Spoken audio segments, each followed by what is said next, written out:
psyops, Pfizer, and Stelter. Oh my! Let's talk about it, y'all. Middle America. And you ain't black. The first time ever any... What are you people? We're Americans.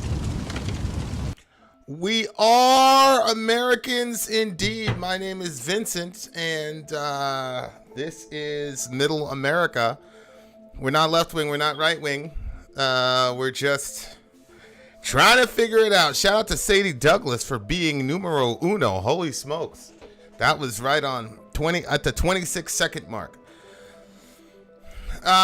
Sorry, Randy, you're not second. That was actually the big homie Ben Moen. You were third. Okay.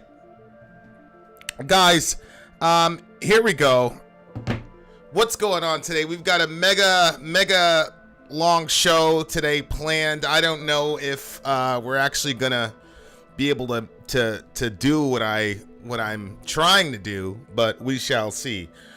Dear listener, a couple of you have jumped on, so I wanted to make it known what we are. Listen, initially, the channel was really about trying to find some sort of way of balancing the craziness that we saw in left-wing media, the craziness that we saw in right-wing media, and trying to find a middle ground. As the show has evolved, and as my political thought process has evolved, which is, I make no qualms of saying they're very basic and marginally informed. I've come to the conclusion that it's not necessarily the left-wing media that's the problem, or the right-wing media that's the problem, but the media apparatus itself, along with the aspect of social media. These folks, as we will see, have been going out of their way to purposely misinform and disinform us. And then when somebody puts out a contrary position, that person gets silenced or gets relegated to being a conspiracy theorist, etc., etc. The show right now is really, for me, a community exercise in us trying to figure out the truth, because the folks who we institutionally for years have depended on to get us the truth have demonstrated that they've sold that out for whatever reason. So now the purpose of the show really is not necessarily to find the middle ground between left and right, as it is to ascertain what the truth is about a given situation in the first place. That's really the issue. I do believe that it's irresponsible to just put out every and any theory that you want because it sounds sexy and it's cool to take a hot take. I do think that can be destructive and end up in the destruction of human life. I also believe, as we shall demonstrate pretty soon here, that simply taking what the media spoon feeds you is also dangerous and detrimental to life and human flourishing. Okay, now, having said that, dear listener, shout out to Andre, shout out to Alden. Media consumers are the problem because it's all supply and demand. There's always demand for that BS. Media companies are happy to pander to it. Yeah, I gotta disagree with you. None of us were asking for a war with Russia. None of us were asking for Russiagate. Regular people, anyway. And what we're about to show you right now is not something that common people asked for and has not benefited common people.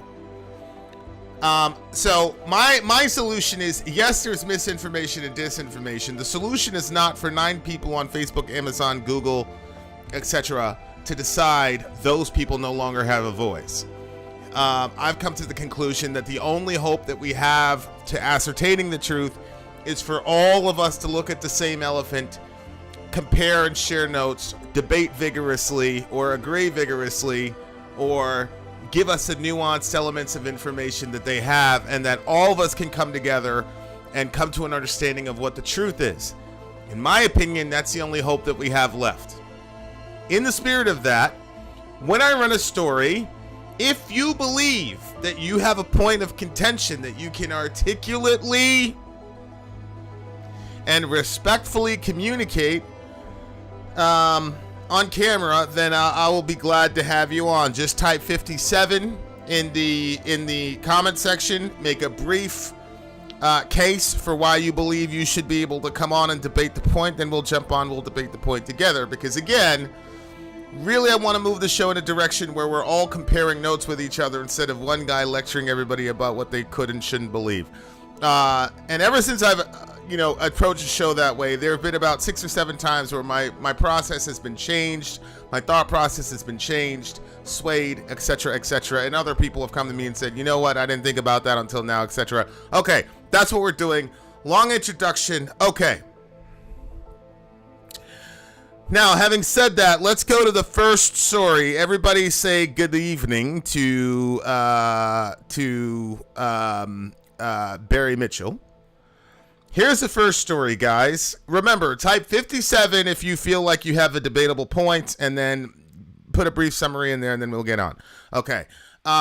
Here's Kim Iverson. I got to tell you, I got to tell you guys, Kim Iverson is slowly becoming one of my favorite people in alternative media, internet media, whatever. I just love her. I think she's great. I also think she's being bookended by... I don't want to insult those folks, but all I will say is every time that those two go after her, she ends up looking better and better and better all the time. So that being the case, I love it. Alden, you're one of the people I wish would come on and have this debate, because we could really clear a lot of things up if you would just come on and speak the courage of your convictions. Okay. So Kim Iverson is quickly becoming one of my favorite human beings in this space, alternate media, internet media, whatever. And she just broke an unbelievable story that to me should be front page on everything, but it's not, because whatever. Having said that, dear listener, here we go. Also, guys, please let me know about my volume levels. Let me know if the volume levels are good. Okay, here we go. Video number 1. Kim Iverson talking about the United States admitting to using psychological operations against Vladimir Putin. Somebody sent this to me. They said, you got to check this out. By the way, that's how most of the stories break. Somebody sends me a video to review. So here we go. This is me checking out Kim Iverson admits to U.S. running a psyop. Let's check it out. Kim, what's on your radar? Well, 3 U.S. officials have admitted to NBC News that some claims made about Russia based on U.S. intelligence may be fabricated.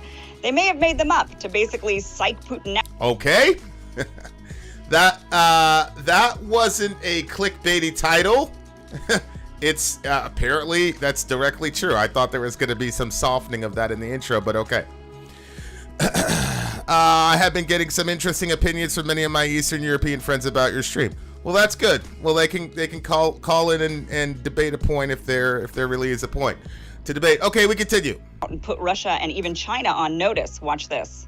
They're also suggesting that Ukraine has biological and chemical weapons in Ukraine.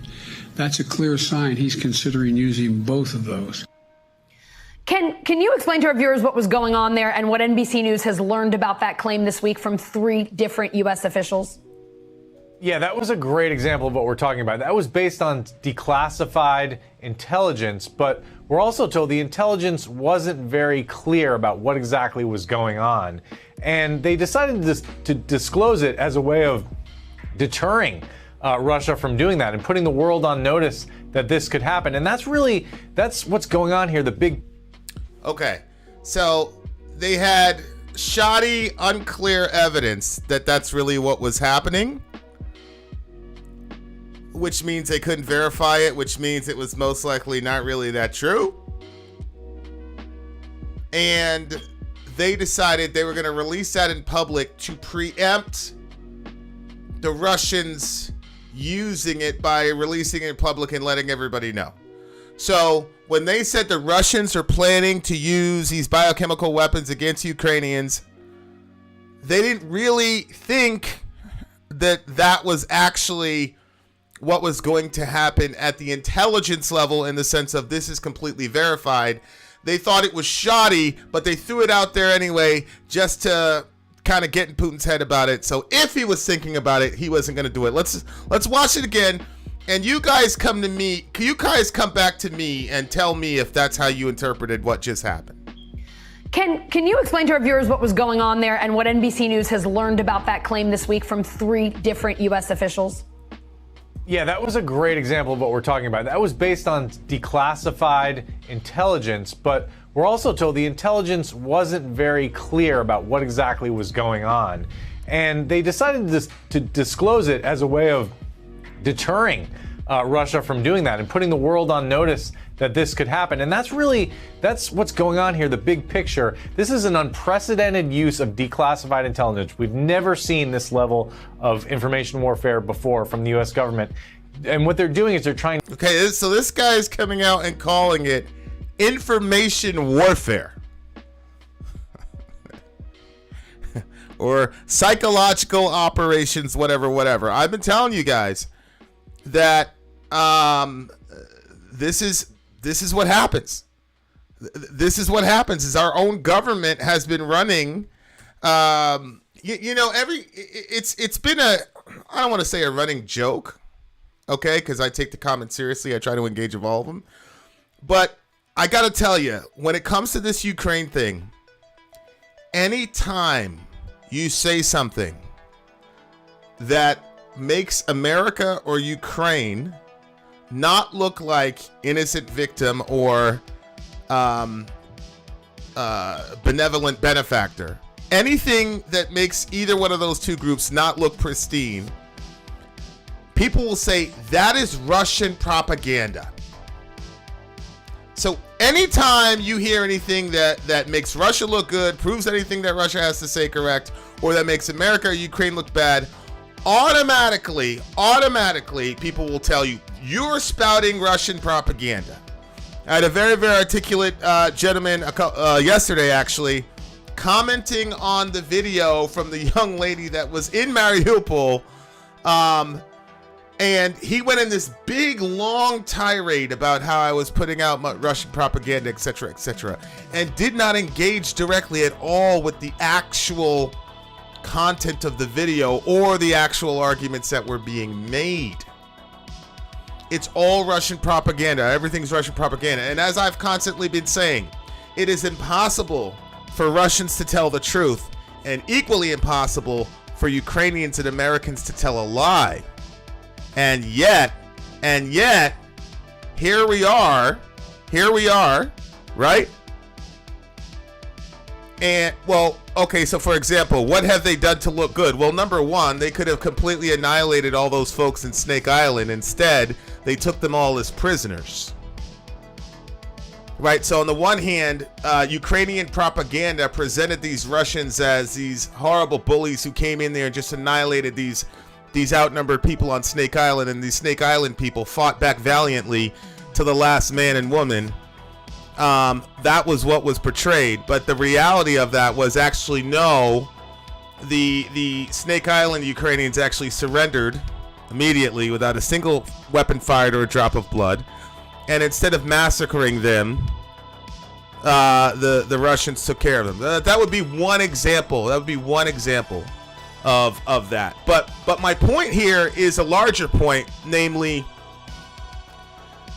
we've got to kind of discipline our minds to not use the term Russian propaganda every time something makes the Ukraine and the U.S. look bad, because as you're seeing here, we also are running psychological operations warfare against Mr. Putin. And this is a clear example, just one example of how we did that. We put out the story that they were planning on using chemical weapons. They had no proof of this. And the evidence they did have was shoddy at best. And they put it out there anyway to just get into Putin's head. That's what this guy's saying. He called it an act of information warfare. I think that's significant. We continue. Preempt the Russians, get ahead of Russian disinformation, even mess with Vladimir Putin's brain, as one person put it, leave him off. There we go. There it is. He said it. Mess with his brain, psychological operations. There you go. And look, psychological operations are part of warfare. So I'm not even completely against running psychological operations on Putin. My problem with this particular example of psychological warfare was that this information got distributed from the major news outlets in America.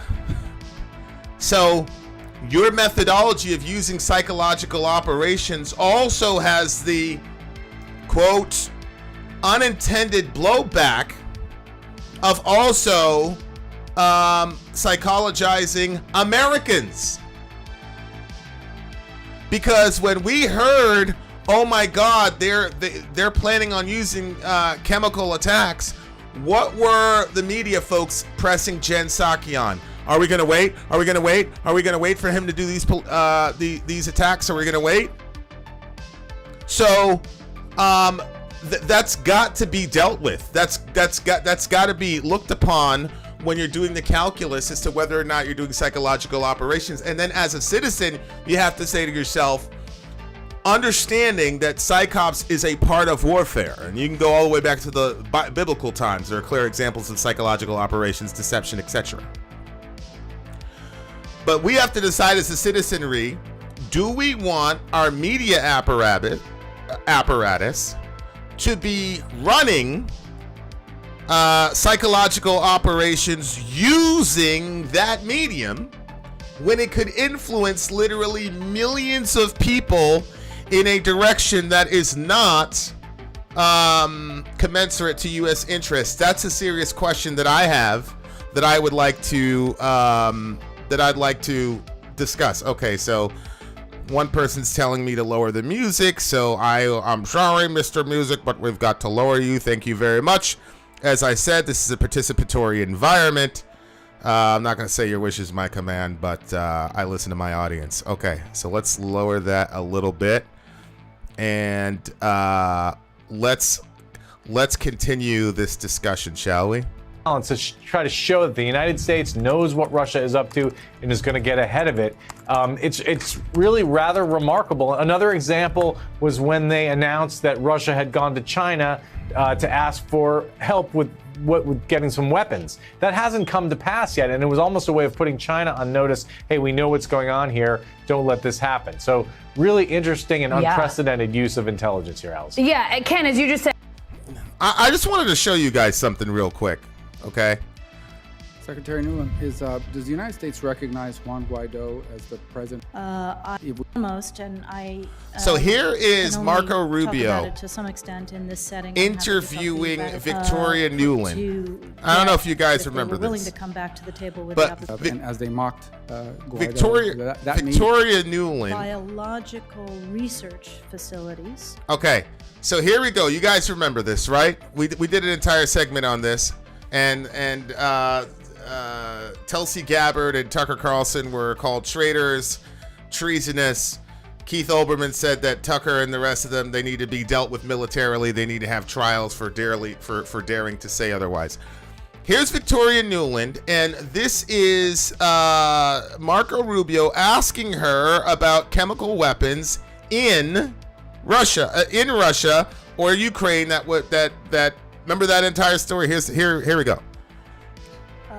Ukraine has biological research facilities, which, in fact, we are now quite concerned Russian forces may be seeking to gain control of. So we are working with the Ukrainians on how they can prevent any of those research materials from falling into the hands of Russian forces should they approach. I'm sure you're.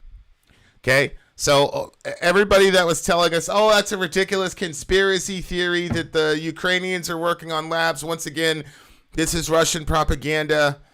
What Tucker pointed out, what Jimmy pointed out, what Tulsi pointed out, what I pointed out was, if there is no meat to this at all, according to the Russian claim, because the Russians were claiming the Ukrainians were working on this, if there was no meat to that accusation, why is she concerned that the Russians would fall into that the materials would fall into the hands of advancing Russians. Why?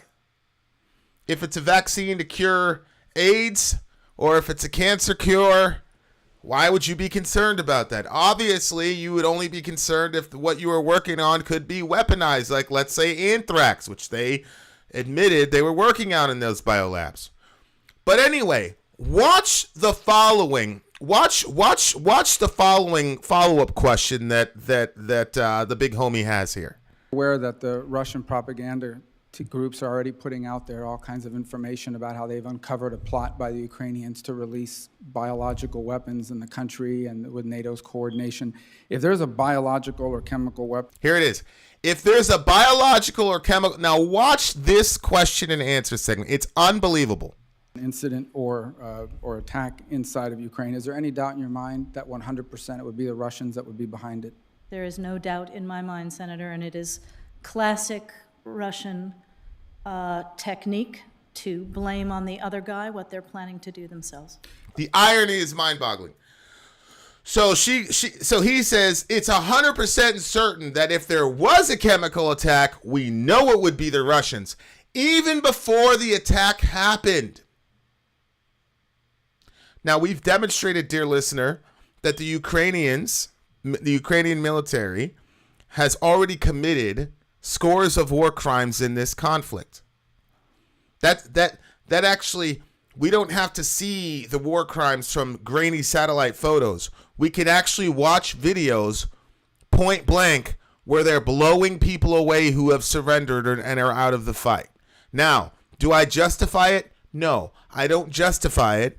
But I understand war. I get it. These people invaded your country. There's been a lot of animosity. You've been killing them in Donbass since 2014.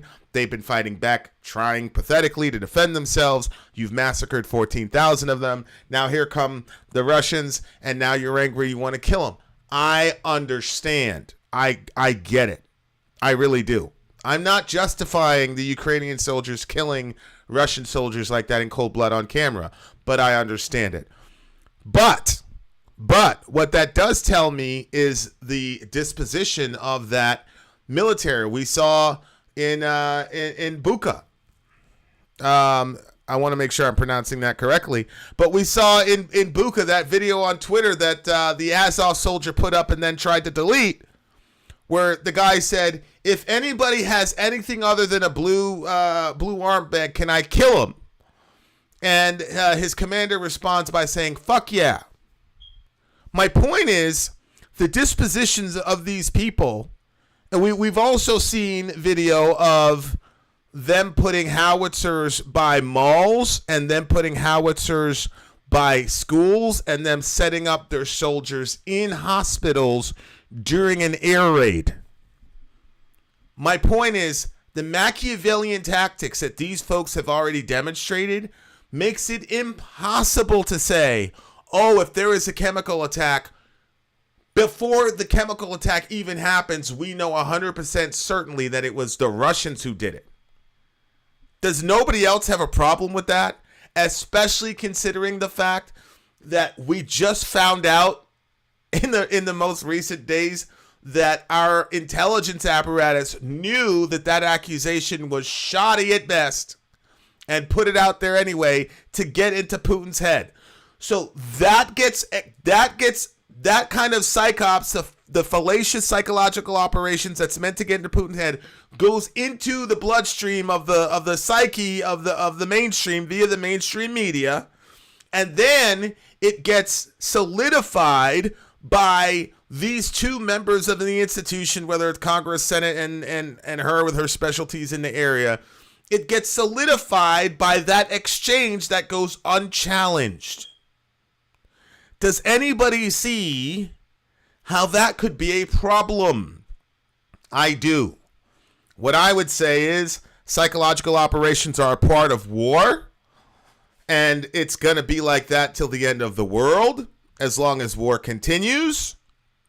But the media, the mainstream media apparatus is not the distribution mechanism for said psyop, because it could have the unintended consequence of influencing Americans, who then can put pressure on their elected officials to do things in the global sphere that could be detrimental to U.S. interests, not to mention plain old human suffering. We continue. Last question. I am certain that the Russians were looking at their reserves as a way to buffer sanctions. Do you know how, now that we've sanctioned the central bank along with others, do we have an idea of what percentage of their reserves are frozen? So let's go back to that Rising episode. I just wanted to show you guys the correlation between media, government, the intelligence apparatus, and then on top of that, what do you think would happen on Twitter if you retweeted what Russia was saying about the labs in Ukraine? I don't know how many people got videos deleted or stuff deplatformed because of that. That's my issue, and that's why I said call in if you disagree. If you disagree, I'm not going to say that you are a U.S. agent of psychological operations or a Ukrainian agent of propaganda. We're going to sit here and we're going to exchange ideas, because I have full faith in my audience that the truth will be made plain from error, and I have faith in myself that if the person calling in to debate me makes truth plain from error, then I'll change my position. We continue. Kim, what's on your radar? Well, 3 U.S. officials. Warfare before from the U.S. government. And what they're doing is they're trying to preempt the Russians, get ahead of Russian disinformation, even mess with Vladimir Putin's brain, as one person put it, leave him off balance to try to show that the United States knows what Russia is up to and is going to get ahead of it. It's really rather remarkable. Another example was when they announced that Russia had gone to China to ask for help with getting some weapons. That hasn't come to pass yet, and it was almost a way of putting China on notice. Hey, we know what's going on. See, I don't know what they mean there. Are they saying that the help hasn't materialized or the ask itself hasn't materialized? But either way, this is, again, another situation where we release something on shoddy information, and now we're poking the Chinese in the eye, another adversarial nuclear going to be superpower in the next 10 to 15 years. This is dangerous stuff, man. Really dangerous stuff. Here, don't let this happen. So really interesting and unprecedented use of intelligence here, Allison. Yeah, Ken, as you just said, not just intelligence here, unprecedented use. One U.S. official telling you it doesn't even have to be solid intelligence when we talk about it. It's more important to get out ahead of them. Putin specifically, before they do something, it's preventative. There you go. Even if the intel isn't perfect, we just want to get it out there. Guys, that's how we got Iraq. Iraq was shoddy intelligence that influenced, that was distributed via the media, then confirmed by institutional gatekeepers like the Senate, the House, etc., that then influenced the American populace to co-sign an illegal invasion of a sovereign country. And the nexus of the entire justification for it was shoddy intelligence, which cost us anywhere between 400,000 and 1.5 million innocent lives of innocent people creating the image and likeness of God, and was half of the, $8 trillion price tag for the war on terror. Wouldn't that make you once bitten, twice shy if you're a modern member of the intelligence community? Wouldn't, especially when it comes to situations that might become extremely kinetic at any point in time, especially if you believe that Vladimir Putin is a madman who cannot be reasoned with? Why would you be putting stuff like this out there? Shoddy intelligence. I don't know if you remember this, dear listener, but there was a ridiculous lie that was espoused by certain members of the intelligence community that the tally was working with Russia to contract kill American soldiers. And I don't know if you remember this, but there was a great outrage from people, and people were saying we need to drop some serious body bags. We need to put some Russian bodies on the floor of Afghanistan. I don't know if we had senators saying that. It was wrong. It was a lie. And when I covered that about a year and a half ago when the story came out, I was literally reading that members in the NSA and other alphabet companies were saying, yeah, I don't agree. This is shoddy intel. And people were still saying that I was a Russian hack. Now, look, I don't care if you think I'm a Russian hack, but I do care about stopping World War III, dear listener. This happens over and over and over again. I don't know. That's got to be a problem, guys. That's got to be a problem. And you have to, there's that phrase, never mistake for malice what can be accomplished by incompetence. And I understand that. But I have a very, very hard time thinking that our intelligence community is this consistently incompetent. I have a hard time not believing that they're doing this on purpose. We are seeing some of the dumbest propaganda with this war. The U.S. and Ukraine are not sending their best psyops. I got to tell you, some of it was just lazy. But I have to say, I think they're doing a very good job with verbal engineering, though, because you can always use the term Russian propaganda as a backstop. So no matter what you see, they've been able to use the term Russian propaganda to even make you not see what's right in front of you. Notice, I said not see what's right in front of you. Like the fact that we're supporting Nazis in Ukraine. I can't tell you how many people have told me, oh, that's Russian propaganda. When I could show you a screenshot of like 30 news outlets, New York Times, New York Post, yada, yada, yada, all of them a year and a half ago saying we have to deal with the Nazi problem in Ukraine. But now we're not supposed to see the Nazis in Ukraine. So I think that their visuals have been horrible. I think the videos and the storyboarding has been horrible in the videos. But I do think the verbal engineering has been massively successful. Massively successful. Let me just get to that part again. It doesn't have to be solid intelligence when we talk about it.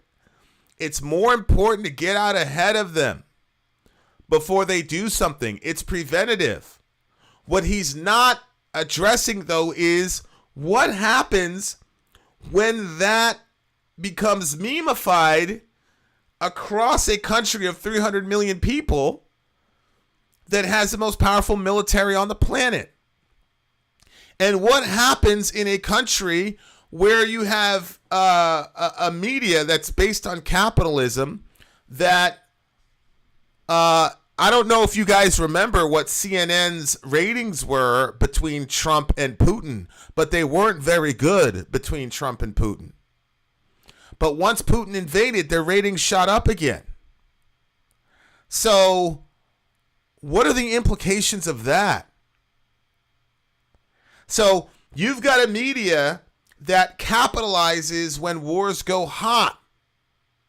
And you're putting out this disinformation. Simultaneous to that, you have a group of very good-hearted, good-willed, good-natured people in the United States that don't like to see anybody be hurt. So then you put all this information out, you manipulate their emotions, and then you throw out this disinformation about chemical attacks and impending chemical attacks and things like that. And regular good-natured people are saying, whoa, are we supposed to sit here and wait for the Russians to do this, or are we going to act? That's not being addressed there. Intelligence when we talk about it. It's more important to get out ahead of them. Putin specifically, before they do something, it's preventative. It doesn't even have to be solid intelligence when they tell us about it, they said. Unbelievable. Shouldn't it, though? Shouldn't our government be giving us solid information instead of rumors or conjecture? They say they're fighting an information war against what? Misinformation? Well, who's the one spreading misinformation? But they did it to deter Russia and mess with Vladimir Putin's brain, they said. So it's okay. Well, maybe you could justify it because of the invasion. But what about China? They decided to bring them into it and put them on notice also, as if provoking one nuclear power wasn't enough. So they admit the narrative that Russia planned to use chemical weapons and that they were going to get weapons from China was not based on solid intelligence. But it doesn't have to be. They can say whatever they want, apparently. This is exactly why so many people don't believe the news or the intelligence community anymore. So much of what we see and hear ends up being manufactured propaganda in an attempt to manipulate. This type of I mean, that is undeniably true. And one of the things that mind boggles me is, I don't know how to ask this without coming off the wrong way. But if you're an American, why do you believe that Vladimir Putin is brainwashing his folks and is using psyops and is lying every 2 seconds, but your country doesn't? But you're not brainwashed? You truly, truly believe that? This is why I say, like, do we honestly believe that Russian people are like different, like they've got different DNA than us and all the rest of it? They're not as intelligent as us. They can't see when their government is lying to them. But we are, and we can tell, and we would know if we were being brainwashed. Are you sure? How many things have you said were conspiracy theories between COVID, Russia, and the Biden laptop that have since then come out to be exactly what the conspiracy theorists were saying? But we were so confident about it a year ago.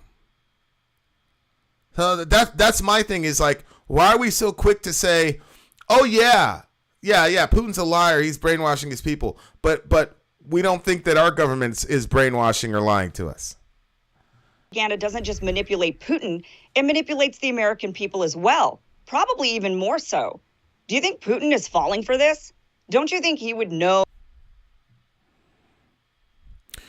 We all know there's propaganda, and the journalists on the streets of Bucha know what corpses lying there for a few weeks smell like. It's the kind of thing you might not get over. Well, just like with the hospital bombing in Mariupol, I'm not denying that there are dead people. My question is, how did those people come to be dead? Who are those people, and who killed them? And what were the circumstances of their killing? I'm sure you'll agree with me that if I hear somebody bombs a hospital, I'll say, you evil son of a bitch. But then if I hear that an entire military decided that they were going to post up in a hospital doing a suspected air raid, I'll still say you're an evil bastard for bombing that hospital. I'll also say you're an evil bastard for setting up shop in that hospital. Same thing with howitzers by kindergartners or howitzers by mall people. Right? Can we agree on that? Do we agree on that? That we shouldn't be setting up military caches of weapons and military companies and groups and detachments by places where civilians will most definitely end up getting the brunt of it? Like those teachers were yelling at those military folks over there, telling them, why are you setting up these howitzers by this school? The Russians are going to respond. So I am not saying that there are not bodies in Bucha. What I'm saying is, who killed them? How do we know? And considering the fact that the Ukrainian propaganda wing has no problem lying to us, how can we verify that their narrative is truthful? And is it irrational to say, I'm not really sure I can trust you, considering you've lied to me about 20 times since this invasion started. I'm not certain I can trust you. Is that irrational? I don't think it's irrational. If it was a lie that he was planning to use chemical weapons or get help from China, he knows what's truthful about him and what isn't. But the American people don't. So I don't think this type of propaganda is intended to mess with Putin as much as to mess with us. Thank you. Exactly. That's exactly what I believe. I don't think that this propaganda was designed to get after Putin. I think this propaganda was designed to get at us, to get us more amenable to getting the United States in a hot war. That's what I believe. Alden says the difference is between the U.S. and Russia as far as media is concerned is that you and Kim would not be allowed on YouTube in Russia, and you are part of the media. I don't know how you could say that. Rising got a 1-week suspension from YouTube not 2 weeks ago. Scott Ritter got suspended from Twitter yesterday. He got reinstated, the next day, but I think probably Elon Musk has something to do with that. I have no idea what you guys are talking about. YouTube just told us they've deplatformed thousands of people.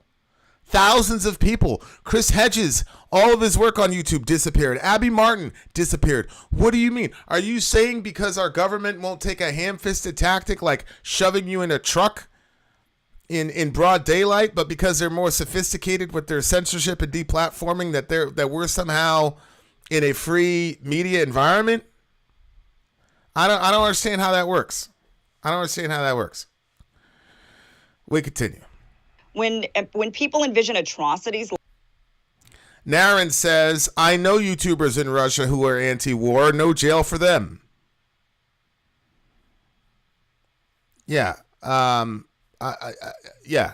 This idea that everybody who says something is anti-war in Russia ends up in prison is just not true.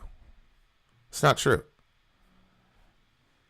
And I'm going to need to see verifiable information that everybody who says something against Putin or against war in Russia ends up in prison. I think that's something that we're going to have to see. And by the way, how's Edward Snowden doing? And how's Julian Assange? Again, guys, if you wanna have a discussion about this, type 57. I'll put you on. We'll have a discussion. We'll continue. Chemical weapons being used on innocent men, women, and children. They're rightfully horrified. Sure, they say the goal is to put Putin on notice, but perhaps the real goal is to get us to feel so disgusted by another country's behavior that we begin to think war is the only option. Correct. Remember babies being thrown out of incubators and weapons of mass destruction? These were the lies you... Okay, so for the uninitiated, for the first Gulf War, in order to justify the first Gulf War, our government spun this tale about... You had these Kuwaiti babies, I'm pretty sure it's Kuwait. You had these Kuwaiti babies in incubators, and the troops, Saddam's troops, went in there and ripped the babies from the incubators and let them all, basically die because, Saddam's horrible. And I remember hearing that as a kid. I was like 4 years old going, friggin' Saddam, we need to kill him. And we used to sing songs, yakety yak, bomb Iraq, because I hated Saddam. I had no idea that when those bombs were dropping, they were dismembering kids my age and their mothers. I had no idea. Everything was about Saddam and how evil Saddam was. So when I heard bomb Iraq, all I thought about was bombing Saddam. I didn't understand that Saddam was completely safe and nothing was happening to him, but that his folks were dying, bleeding out in horrific fashion. I didn't get it. And now here we are. Everything is Putin, Putin, Putin, Putin, Putin, Putin, Putin, Putin, Putin, Putin, Putin, Putin, Putin, Putin, Putin, Putin, Putin, Putin, Putin. And we don't care about what's happening to regular Russian people over there. Most of us. To march us into Iraq. But truthfully, it doesn't matter if we're the ones fighting the war or if it's someone else, so as long as we supply it.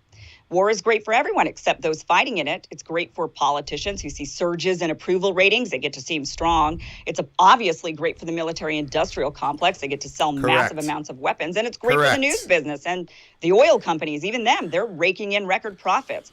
All right, so you might be thinking, well, they're often wrong, but give them a break. It's a tough job trying to read other people's minds. And they did get the Russian invasion of Ukraine right, so maybe they're more inside of Putin's head than we give them credit for. But are they? Watch this. By saying to the world that U.S. intelligence shows that Russia is poised to invade, that was a big risk, because if they had been wrong, we would all be saying, oh, there's another case where U.S. intelligence blew it. Duroc W. That was a situation where I was wrong. I was like, man, ain't gonna do nothing. I was like, yo, He's going around the border doing all that. He ain't gonna do that shit because I feel like I overestimated Putin's chess playing ability. I think that Vladimir Putin in invading Ukraine fell for American baiting, and that it was. I think eventually time will tell that we're gonna win this round of chess. I think that we were playing the long game with Putin, and I thought there's no way that he's going to get in a situation with Ukraine where he's gonna put Russia in such a quagmire. So I completely miscalculated and overestimated the homie. So that was one where the intelligence community actually got it right. And like I said on the show, my point here is to find the truth. I don't really care. I was wrong about him invading Ukraine because he did, and I was saying he wasn't. Now, it wasn't on this channel, but I'm talking about with my friends and on other places where I have a public platform. I was like, man, that ain't gonna happen. Well, he did. I was shocked. We continue. And now this, but they were right. And as a matter of fact, for example, France, the military intelligence agency there, they predicted that Russia would not invade. The head of that agency had to resign over that. So that was a great call, a risky call though. A risky call. Oh, so they're gambling. Now look. Did you really think there was no way Putin would go into Ukraine? That shows how very little you know about Putin. Okay, stand by. They didn't actually know Russia was going to invade. It just looked like it. So they took the opportunity to claim they were. They got lucky. They were right. You have to be kidding me. But honestly, it makes perfect sense. Many of us did not believe Russia was going to invade because, as Ken Delanian stated, the French head of intelligence claimed it wasn't going to happen and ended up resigning over it. I don't see why, when the German head of intelligence didn't think they would either. In fact, they were in Kiev at the time of the invasion and had to be evacuated. So this is some of the problems that I have with folks, right? So it's like, if you didn't think that Vladimir Putin was going to invade, that shows how little you know about Vladimir Putin. Meanwhile, two very credible intelligence agencies, the French and the Germans of whom were actually in Kiev, they also didn't believe that he was going to invade Ukraine. So maybe it's a little bit more nuanced than saying, oh my God, that means you know so little about Putin. I'm sure you don't believe that you know more about Putin than the French intelligence apparatus and the German intelligence apparatus who was in Kiev. So maybe things are not as simple as, well, if you didn't think so, then you know so little about Putin. Or people understood that the cost-benefit ratio did not benefit Russia. And so because people had assumptions about how Putin was going to play the chess game, they didn't think that was going to happen. Okay, so that's what I'm saying is, like, can we just move beyond the simplistic world where Putin bad, Ukraine good, Putin all the way bad? If you didn't think Putin was going to invade, then you know nothing. Well, I'll happily tell you I know nothing, but I don't think that any of us on YouTube knows more about Putin than German intelligence, especially when they're based in Kiev. We continue. Even Zelensky himself didn't think the invasion was going to happen. He was making jokes about it on Facebook. The U.S. was the only intelligence agency to call it, but it turns out it wasn't because they knew. It was just typical American warmongering that happened to be right this time. Lucky. I agree with her.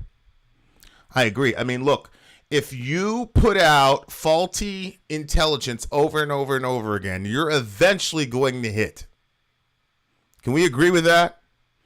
If I constantly say, it's like the whole stop and frisk thing that happened in New York City. It's like, that guy's walking weird and he's African American. I'm going to go jam him up and he's going to have a gun. And you jam him up 9 times and he doesn't have a gun. But the one guy you jam up that has a gun then goes to justify all the other constitutional violations that you just did. It's the same thing here. We've got shoddy info about weapons, shoddy info here, shoddy info here, shoddy info, and we've got shoddy info about an invasion. We're going to put it out. Oh, the invasion was right. That there justifies everything else. Now, I think what she's saying is probably closer to the truth, in my opinion. Yes. So my question is, when we hear reports like this, that the intelligence is flimsy, but that they report it as... Alden says Putin's best chess moves would have been cutting off the gas until his demands are met, not starting a war and destroying lives of over 11 million people. Well, again, Alden, this is this very simplistic understanding of the world. Alden, Nord Stream 2 was going to remove Ukraine as a passing mechanism to get the gas into Europe. Nord Stream 2 was going to completely bypass them. And so the Ukrainians were going to lose out in $2 billion worth of gas money, revenue from Russia. Furthermore, withholding gas from Ukraine is not as simple as saying we're going to withhold gas from Ukraine. The Ukrainians are buying gas from the Russians. So that would hurt the Russians. The Germans held back on Nord Stream 2. They wouldn't approve it. And then Putin goes and invades, and now they've declined the approval of Nord Stream 2. So the Russians had a plan to freeze out the Ukrainians. And the Germans, because of U.S. influence, did not allow them to implement it, Al. That's the full story. The simplistic idea that Putin was like, I mean, Putin's been talking about this for literally a decade. So it's not like he wasn't holding back, and it's not like he just jumped on his first opportunity. We have to be honest about what happened. And no, it is not as simple as Putin saying, well, I'm not going to sell you guys gas, because now he's hurting his own economy. Right? So let's be broader in our understanding of what's actually happening here. We continue. Fact anyway, why is anyone surprised to find out American trust in the intelligence sector is dwindling? So this is just, another example of the intelligence agencies fibbing or stretching the truth. And to be honest with you, and I don't know, Ryan, maybe you have more insight in on this, but is it the intelligence agency lying to us, or is it the administration, the officials? Like, they're getting information from the intelligence agency and then they decide to stretch it and put it out there to the public? Or do you think it's the actual intelligence sector? Well, what Delaney is describing there is, so the way the process works, the intelligence community will brief the politicals. Right. And will say, here's what we think, and we have low confidence, medium confidence, high confidence. They'll never say, except for the bozo who said slam dunk about Iraq and weapons of mass destruction, they usually stay away from that terminology and will stick with it. Yes, the Germans were up until recently buying gas from the Ukrainians, but they wouldn't approve the Nord Stream 2 pipeline, which would have shirked the Ukrainians out of $2 billion. So there's that. But notice here how he's saying, when you're going to intel briefs, the intelligence officer won't ever say, this is definitely what's happening. Meanwhile, Marco Rubio is asking Victoria Nuland, hey, are we 100% sure that even though the chemical weapons attack hasn't happened yet, are we 100% sure that it would be the Russians? She said yes. So our intelligence apparatus puts out this thing out into the ether, and then the gatekeepers solidify the credibility of that shoddy reporting. But then they get back and say, hey, we didn't say it was 100%. You see how that works?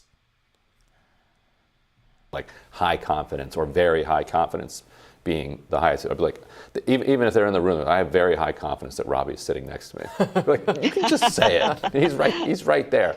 And so in the past, then right. So the intel guy wouldn't even say that the guy next to him was next to him. He wouldn't even say that. That's how disciplined you're supposed to be. That's why I'm saying, dear listener, I understand one explanation could be just outright incompetence. I agree. But being that you're taught this so early,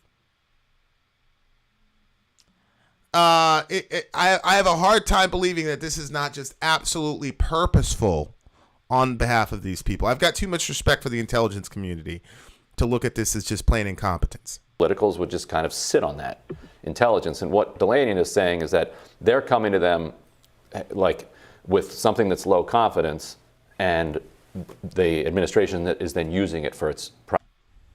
Okay. Alden says 40% of Germany's energy comes from Russia, not Ukraine, until this very day. Best estimate is that they can get off that in a year or so. I still think it was Putin's best bargaining chip. Al, address Nord Stream 2. Nord Stream 2 would have deleted Ukrainian gas revenue by $2 billion. The Ukrainians don't like that. Now that Putin's invaded, Germany would not give the go-ahead for Nord Stream 2. So if they're still delivering gas, the Ukrainians are still going to get a cut out of that. Address that, Al. Because it's not as simple as saying, well, that was your bargaining chip. The man was doing this for 10 years. Al, we have got to take accountability as Americans, and Ukrainians have got to take accountability for the fact that they played this game because of gas revenue. They did. Al, do you believe that it just so happens that we stand in the next 3 to 5 years to be 50% of Europe's main gas benefactor now that they can't work with Russia? Do you think that that is an incidental benefit that America just happened to stumble upon? Do you believe that the $2 billion a year that the Ukrainians just got saved because of the cancellation of Nord Stream 2, do you think that that's a coincidental benefit and not intentional at all, with no foresight whatsoever from our government or the Ukrainian government or the concert of both? Genuine question. Yes, the fire alarm is chirping. Now, I suspect that some things they can know, like did Russia send a fax to China requesting weapons? Like we have the NSA is extremely good, powerful and good at surveilling other governments. Like there's a decent chance that they could pick something like that up. And did they get lucky on the invasion, or did they actually intercept the orders from? But they didn't tell France and Germany? Let me get this straight. Germany is a NATO country, right? They are. We have Germany's intelligence group is in Kiev. We have a wire transfer, a phone call, something. We're going to invade in 2 weeks or whatever it is. We don't tell Germany? We let them stay there? Huh? That makes absolutely no sense whatsoever to me. I'm sorry. That makes no sense whatsoever. We continue. Putin saying that, we're gonna do this invasion, and I think calling it risky is because at the last second it could be called off. Ridiculous. There's always agency no way that Putin had. He could have said, you know what? No. This is actually a bad idea. I'm not going to do this. They had nothing on that. There's no way they did, because if they did, they would have shared it with France and Germany. They would have shared it with Zelensky. Thank you. And they didn't. They clearly didn't, because none of them believed it was going to happen. Thank you. Thank you. Okay, I'm not crazy. I'm not crazy then. She just said it. She just said exactly what I said. No, you didn't. You did not have a wire or a phone call or whatever that told you that an attack was imminent. You did with this what you've been doing with everything else. You see something, it looks like it could possibly happen, and you put it out there to preempt Putin. Because you literally just told us 5 minutes ago that the information doesn't have to be solid. As long as you can get in Putin's head or preempt him, you're going to put it out there. They literally told us that that's what they do. So if we go back to the stop and frisk analogy, you're going to hit 1 time out of 10 with that methodology. You're also going to have a slew of injustices and violations that happen until you get to that one, but you're going to be successful once in a while. This idea that we had real sizable, we had real actionable, solid intel that they were going to do this, but we didn't tell Germany when Germany was in Kiev is ridiculous. We had nothing. Unbelievable. Thank God for Kim Iverson. What in the world was that, Ryan Grimm? Holy smokes. You think they just threw a dartboard at the board and were like, we have a wild game? No, I don't think it was a dartboard, Ryan. What I think it was, as they've told us, if they have something that's possible or plausible, even if the intel is shoddy, they're going to put it out there to either get into Putin's head or preempt him. So he amassed 100,000 guys at the border. He's telling everybody it's a military exercise or whatever. So it's likely, it's possible, plausible that he would invade. And so we put that out there. The other intelligence agencies, because they have rules that they honor about not putting out faulty information at a widespread level, wouldn't do that because they didn't have the evidence. That's all. And neither did we. Because I don't believe that we would have allowed those intelligence assets in Germany to be compromised to that degree. Yes, that in February of 2022, Russia's going to invade this particular country. Well, I think they saw the mass troops coming up to the border. So I think it was a pretty good guess, to say, well, look at all the troops that are there. Exactly. Despite Russia saying, we're conducting military exercises. Also, one thing, and I regret this, I didn't watch Putin and his own press conferences. And if you watch those back in December and in January, reporters were pressing him and saying, are you going to invade? Can you rule out invading Ukraine? Just tell us you're not going to invade Ukraine. He actually never answered that question. He would not say no, he wasn't going to invade. So if you listen to him, then I think it's even a better guess to say, well, he's not saying no. He's Correct. Saying they're conducting military exercises. But then when you ask him, well, are you going to invade? He switches and says something. He talks about something else. So and we I think it was a lucky guess. Right, but we also know that he very rarely meets. Well, I don't think it was a lucky guess. I think it was the stop and frisk thing. If you jam somebody up on a hunch 10 times, 9 times you're going to be wrong, 1 time you're going to be right. That doesn't have to be a lucky guess. It's in person with people, which means that he's constantly relying on electronic communications to communicate with his lieutenants, which every single one of those communications is an opportunity for the U.S. to pick it up and read it. We had nothing. They would have given it to Germany and France. Though. Correct. I mean, so, how do we... We would have given it to Germany and France, correct. Good Lord, you are killing me. Explain the fact that French and German intelligence just were not in on it. I mean... Well, I think they and Zelensky may have had the same information, but were perhaps hoping... This is just absolutely ridiculous and desperate on Ryan Grimm's part, in my opinion. Of course, I think the U.S. is the biggest winner here. In addition to being their main energy supplier, we're going to sell them hundreds of billions worth of weapons now. Well, Al, that wasn't the question I asked you, brother. The question I asked you was, do you think that this is a coincidental win for the U.S.? It just so happens we're going to be their biggest supplier of gas now. It just so happens that we benefit exponentially. My thing is this a coincidental, unforeseen blowback? It just so happens that we're now the main supplier of Europe for gas and weapons, and now that they're officially, Europe is now a vassal continent of the United States based on this invasion. You think that that's coincidental? Nobody in our government put those pieces together and set this in motion. That they could, if they didn't saber rattle, that they could kind of get to a negotiation. I mean, the person in their briefing, who prepared their briefing for those authorities, might have just characterized the confidence differently, right? They might have all had the same information, but it just gets, you have other... I really, Glenn, her name is Kim Iverson. She's unbelievable. She's unbelievable, this woman. She's the best in the business right now.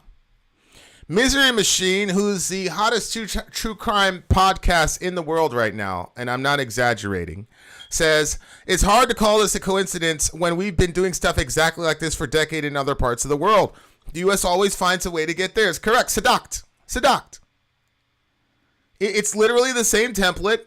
Psychological operations, faulty intel, lies, get the American populace all ginned up in their emotions, all in their feelings, yada yada yada. Go invade a country or support a proxy war, and then reap in the benefits. And by the way, when I say we're going to be 50%, that's not going to land in your pocket, there, listener. That's going to land in Exxon and Chevron's pockets. I don't think you're going to get a major bump at all. Just like how all of us were suffering in COVID, and then they transfer trillions to these billionaires. Shout out to Elon Musk. We continue.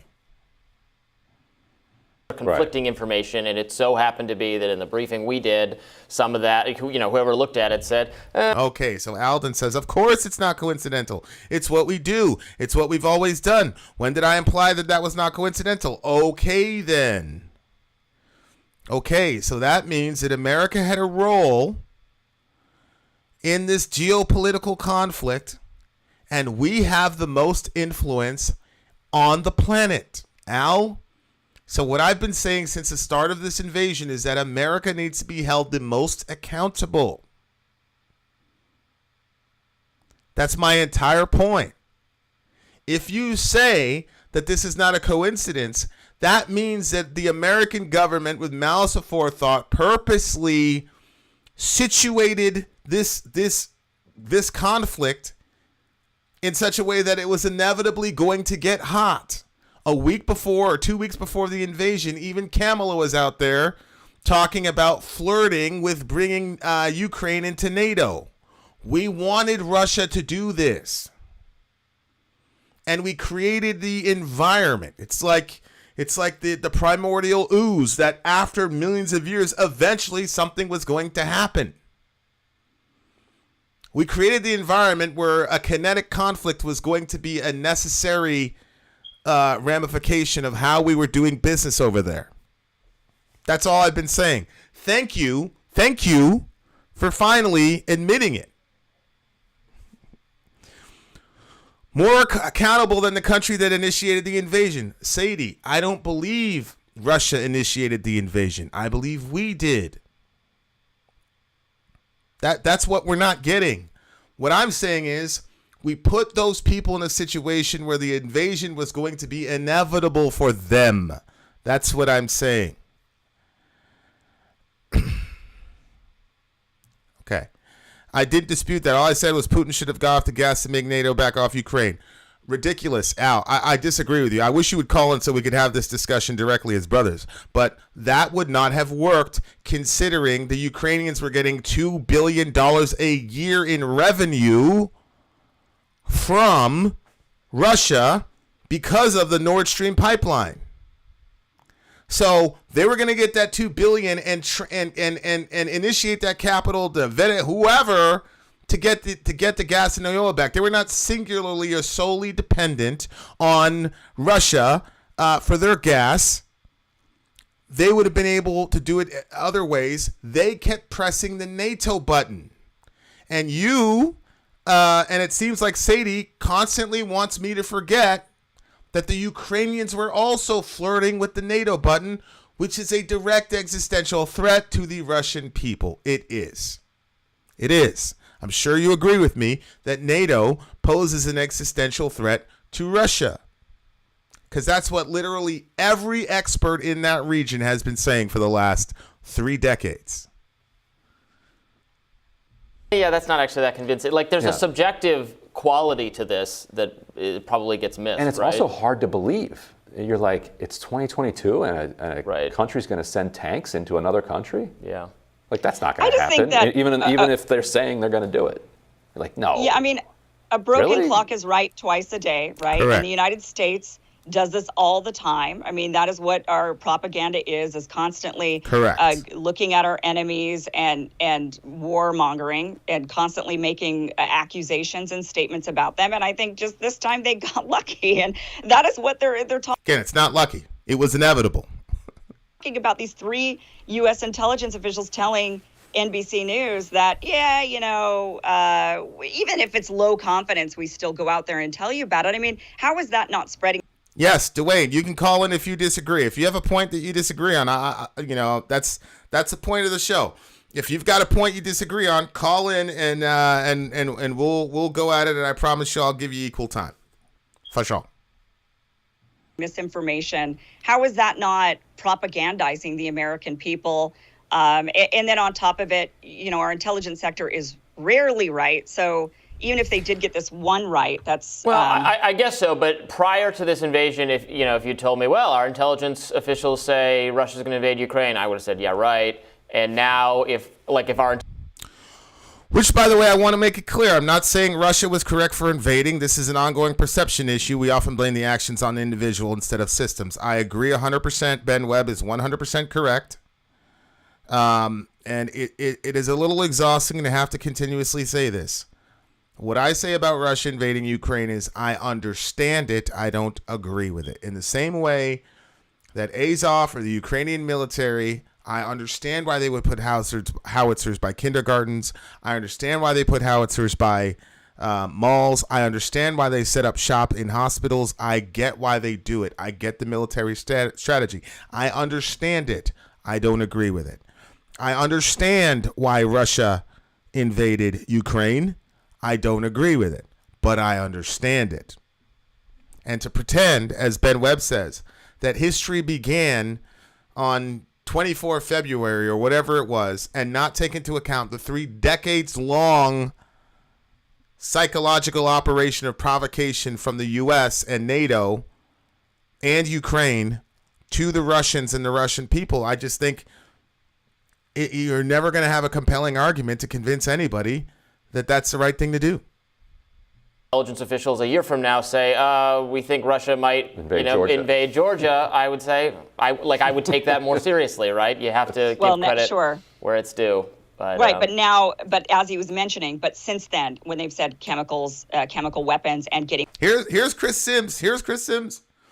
NATO, Chris, I wish you would call in so we could have this debate like brothers. NATO was created to keep a multi-hundred-year bad actor in tech. NATO should threaten Russia. It's millions of lives over the last 75 years. Holy smokes. Chris, I don't know if you're an American, but what hostile weapons alliance should be made for America? Who has put more bodies? I did this trivia question a bunch of times. Who's put more bodies on the ground in the last 20 years? The United States or Russia? In the last 30 years, who's responsible for more human suffering, the United States or Russia? Russia. NATO should threaten Russia. What have the Russians done to us? I'm speaking as an American now. What harm has Russia actually done to the United States and our interests so that we, the owners of NATO, can justify threatening Russia? And on what moral basis does America have any grounds to talk about bad actors on the world stage? Genuinely don't understand this logic. I really, really don't. Weapons from China. They were making it up. It was BS. And they just put it out there to make us think, oh my gosh, we have to do something. The point is to get the American people to continue supporting warfare. That is ultimately the point of all of the warmongering that they do. Correct. It's always to keep the military-industrial complex afloat. And just to be clear for our YouTube monitors, they're not saying they made it up. They're saying that they had low confidence in it. Right. We're not saying that they completely fabricated it out of nowhere. We don't actually know what intelligence they have about what Russia said to China or whatever. Hey, guys, I got to show you this. And by the way, shout out to everybody for disagreeing in the comment section. It's great. I mean, the next level is going to be when we get to talk to each other face to face. But I love the disagreement in the comment section. Did you see what he just said? Now, here's the irony in what he just said. At the end of the day, this dude is a YouTuber. He works for The Intercept. It's a relatively small media apparatus, but he is a YouTuber. And he has to be 1000% on the button accurate. He says, listen, I'm not saying they made it up. I'm just saying that the intel was bad, blah, blah, blah, blah. He has to make exactly sure. Why? Because he knows that YouTube will suspend them for a week, which means that their entire channel got a copyright strike. And if you get 2 more of those, they kill your entire channel. So this guy is terrified to put out anything that even has an inch of wiggle room of misinformation. Simultaneous to that, we have a CIA, DS, all these other agencies that have no problem putting out shoddy information and will come on national TV and tell you, I don't care if we put out shoddy information. But regular YouTubers have to be held to the strictest standards of accuracy. But we're not brainwashed at all in America. This guy's completely terrified. We're not brainwashed at all in America. It's just the Russians, guys. It's just the Russians. Unbelievable. Sure, and, right. We have getting no it idea. out, and getting it out there, like I see the point of saying to China, we know that you've been asked. Like, but if you don't know, then you're just making it up. That's misinformation. And now you're bringing in another nuclear power into this. We don't know that they don't know. Like, I'm pretty confident that the U.S. This guy's fighting like mad. Please, YouTube, don't cancel us. Please. Edward Snowden. Like, they're everywhere. They're listening to everything. Right. So if they have not heard that, then they did make it up. Right. So because they said that this hasn't how do we happened. Know? But because they say that it hasn't happened. Delanian did. Well, what hasn't happened is that China hasn't given them. All right. So there's video number 1, dear listener. That was video number 1. Unfortunately, we didn't get any call-ins. Dwayne, if you want to call in, bro, please jump on. Let's talk. Let's have a conversation. There you go. I mean, this is mind-boggling to me. This is absolutely mind-boggling to me. And here's Dwayne. Dwayne says, do we even know how many lives were lost by the hands of Russia? No, we can't even comprehend what both the United States and Russia have done. No, I do know. I do know. And the reason I know is because Russia hasn't invaded Afghanistan and Iraq. Russia doesn't have the military capability. California has a much higher GDP than the entire nation of Russia. California, I believe, is like the 5th richest nation on the planet. Just California itself. So Russia doesn't even have the capability to bring the hurt to the degree that America does. So I can know that just by logical deduction. We ran out of bombs in Afghanistan. To compare Russia and the United States as far as body count in the last 20 years, I'm sorry, is a fool's errand. That's not going to work. That's a terrible argument. The terrible argument. But like I said, guys, I appreciate the rigorous back and forth. I have another video coming out. So I'll leave I'll put like a clock up here for anybody that wants to call in and disagree. Remember, it's about disagreement, dear listener.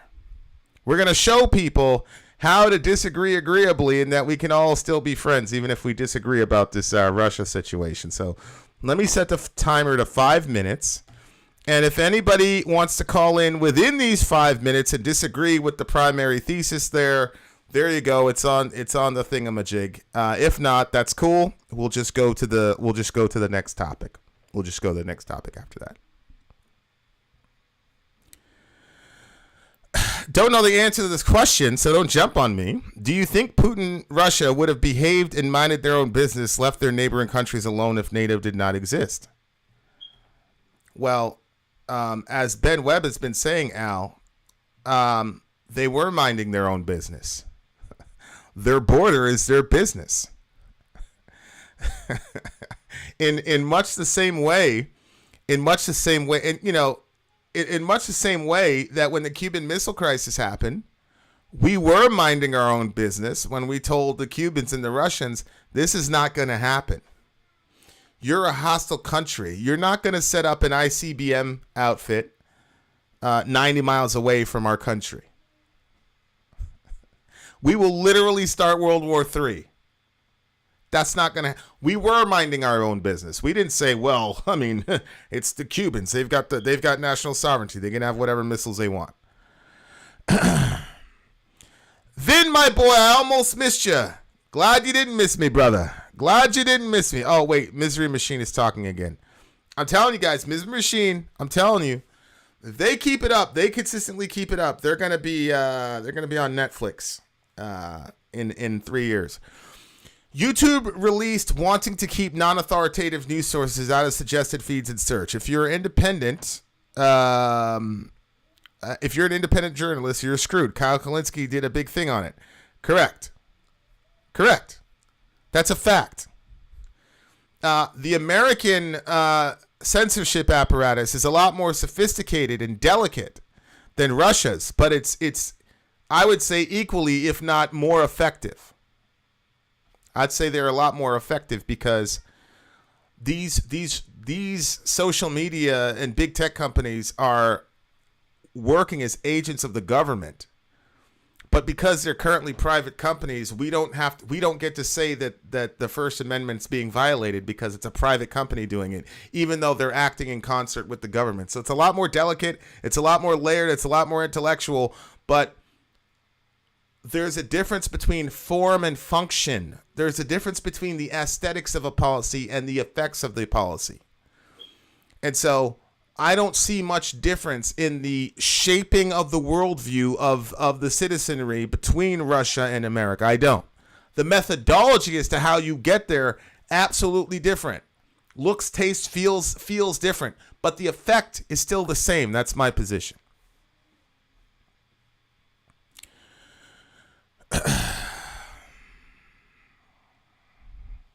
Okay, Chris, none of that means anything relative to the current situation we're in. We've got a special guest in his house. Declare yourself. Hi, can you hear me? We can hear you. Declare yourself. I know when you love when I call in. I do love when you call in. You're the only one that'll call in. I guess I'm brave. I want to go back. I want to rewind to what I said about how little you know about Putin. And I'm going to explain why I said it. And I know that you were talking about the intelligence agencies. I'm not going to discuss that. What I'm going to say, as somebody from Eastern European descent who spends a lot of time with people who are Polish, or Ukrainian, people, who are from Georgia, this is something that's been discussed forever since Putin has been in power. When you say this, what are you talking? What is this? Him going into Ukraine. This is specifically Ukraine.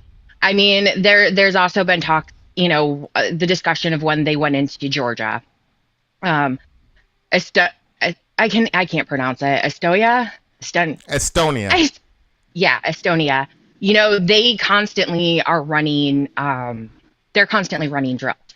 So, as somebody, like I said, I'm Polish Jew on my father's side.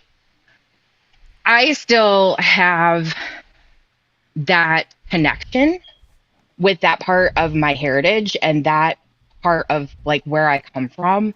And so I'm not talking about the intelligence agencies. I'm not talking about your news sources. Right now, I'm talking about everyday people and the conversations that are being had.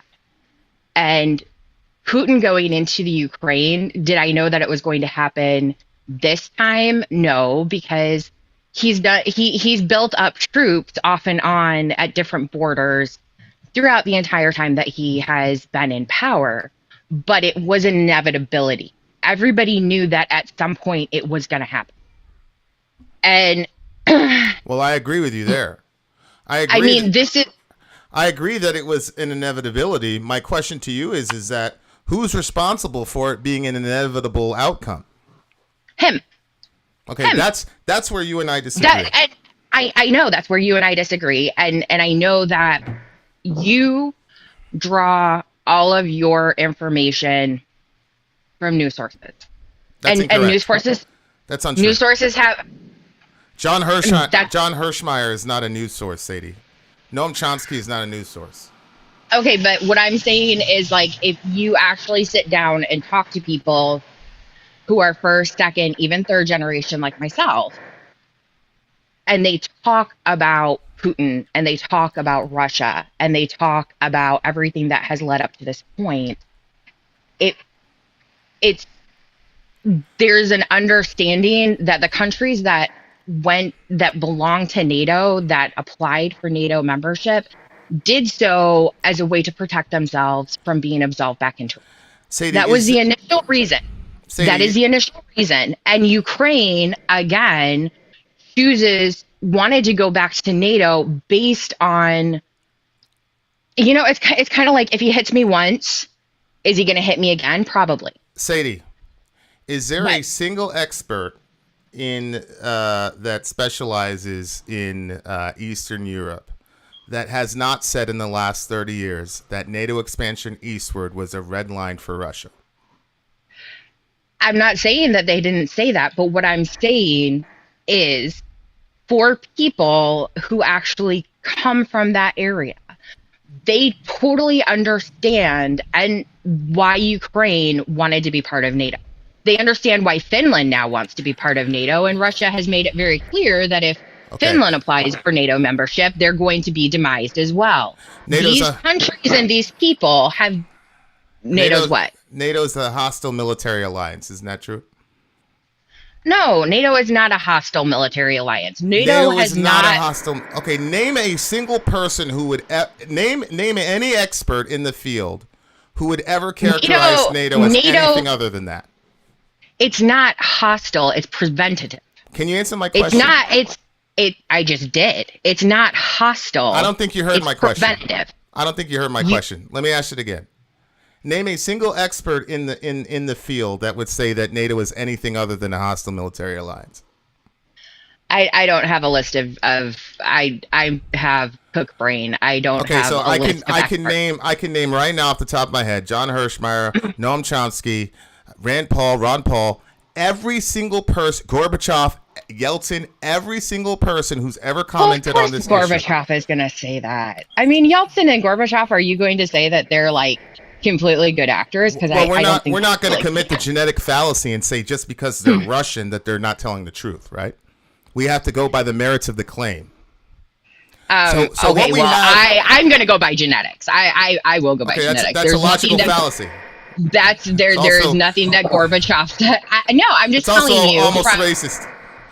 I'm going to tell you that there is absolutely nothing Gorbachev can say, knowing his history, that I will take even with a grain of salt. Okay, so you are, and one of the things I love about you is how explicitly truthful you are.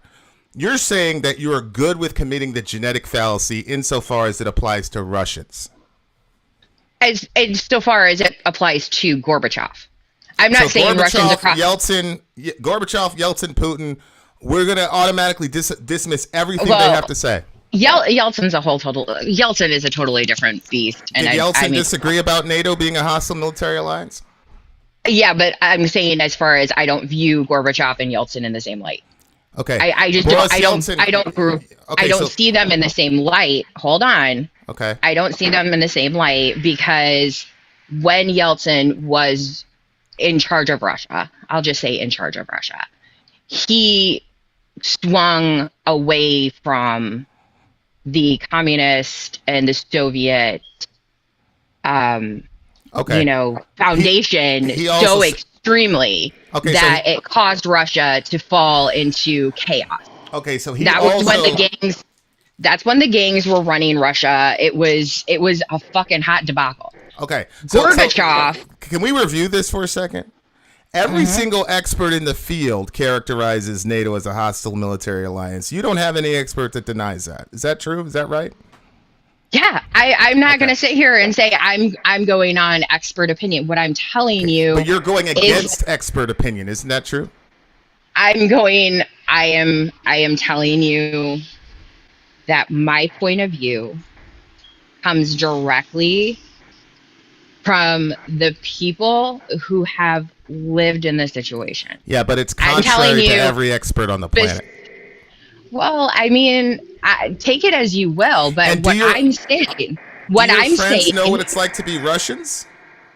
Yeah. Okay, so your Russian friends are. I was gonna share this with you. Okay, so back 2 decades back when I was in my early 20s, I used to spend some time out in Alphabet City squatting. You know where Alphabet City is, right? Nope. What are you talking about? Alphabet City and on the east side of Manhattan. I used to hang on it. I spent some time on what number street was it? Avenue A. Oh, okay. Okay. Yeah. Go ahead. We used to run like off and on. I was out there visiting friends. So the Nikos, I was friends with 2 Nikos. First Nico is Nico V, and he is a descendant of Polish Jews, and he lost multiple members of his family in the Holocaust. Okay. And I had actually written a little bit about this in one of my responses. Now, Nico F was Russian. His family, like, he was first generation Russian. And I'm not even sure that he's technically first generation Russian. I think that it's possible he could have been born in Russia. But I remember one night we were sitting there and we were having a conversation because Nico V has his great-grandfather's Auschwitz number as a tattoo. He wears it on his back to remember where, you know, what he carries with him. Thank God we had the Russians to beat those Nazis. Okay, well, this is the interesting thing, and I wrote it down.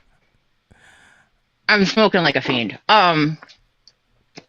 Anyway, Nico F., whose family grew up in Russia, they didn't know about the Holocaust. They didn't know about the Holocaust because the Red Army and the Soviet Union never recognized the Nazis and equated them to the Holocaust and the annihilation of the Jews. In Russia... Dear sister. What? Dear sister. Yeah.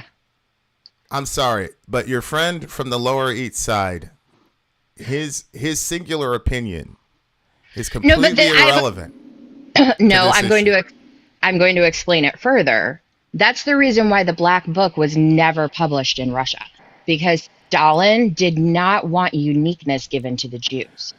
In Russia, under Stalin, the Nazis hold on, I'm explaining this to you. Sadie, what question are you answering? I just want to make sure we don't waste everybody's time. I asked you a specific question. Are you going to get around to answering the question I'm asking you? Because I don't know if you forgot the question I asked you. Because this is supposed to be in response to something. This is supposed to be in response to whether I base my facts on global experts or whether I base it on the people that I know. You asked me if I knew somebody who was Russian. And I'm telling you that I did know somebody who was Russian. Okay, I actually know a lot of Russian people. And the way that they have been presented, the West, is totally like, it's bizarre. It's bizarre, their view of the West. What exists in Russia would boggle your mind. Yeah, but what does that have to do with Noam Chomsky saying that this is a red line for Russia, though? No, Noam Chomsky says that it's a red line for Russia. Noam Chomsky is a peacenik. He hates the American imperialism, and I, to a degree, understand that. Okay. I'm not saying that I don't. And he was incredibly useful in ending the Vietnam War. I don't agree with all of Noam Chomsky's opinion. He's pro-peace and anti-imperialism. Uh-huh. Yeah. And he is saying, along with every other expert in the region, that eastward European NATO expansion would universally be interpreted as hostile by Russia. But I'm explaining why those people want NATO. They want NATO. That's not relevant. Is it irrelevant? How is it irrelevant if the people want this? How does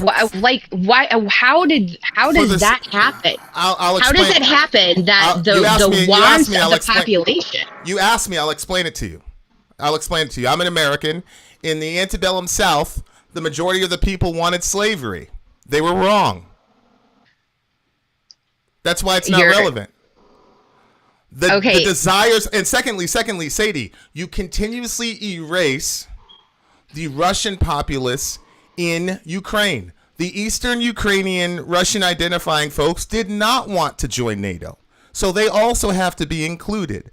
But the Western Ukrainians who desired NATO were desiring a setup for World War III. That's why I'm saying their desires are completely irrelevant to me when the experts in the field are saying this may trigger a nuclear exchange between two nuclear powers. That's why I'm saying that their desires on the street in Western Ukraine are irrelevant. Yeah, wow.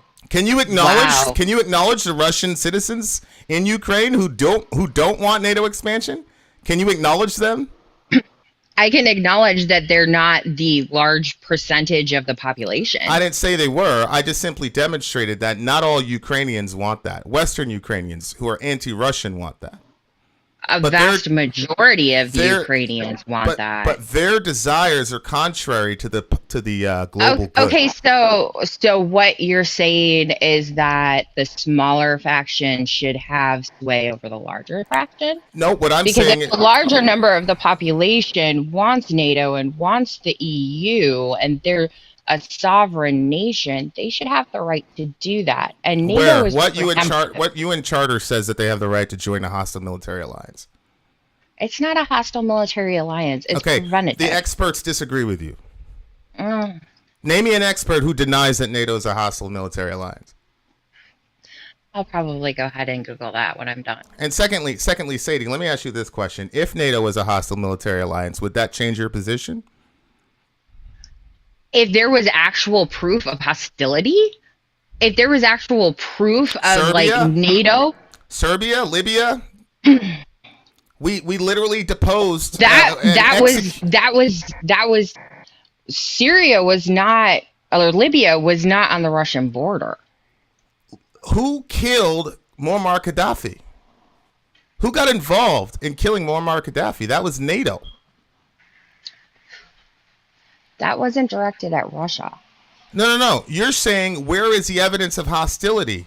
NATO took out a guy who posed no threat to them. To Russia. Okay, so my point is, the Russians have Russia. I'm explaining it to you. The Russians have already said, and every single expert who studies that region says, NATO expansion is a red line to Russia. On top of that, in less than a decade, just a decade ago, we literally invaded a sovereign country and killed the leader. So you're asking the Russians to let me finish this point. Let me land this plane and then you go. So in light of that, you're expecting Russia to continue to deal with this eastward expansion and then say, don't worry about it, we're not going to do it to you, even though the country that's at your border is extremely hostile to you. Go ahead. Okay, NATO wasn't going to allow the Ukraine membership. What were they saying publicly?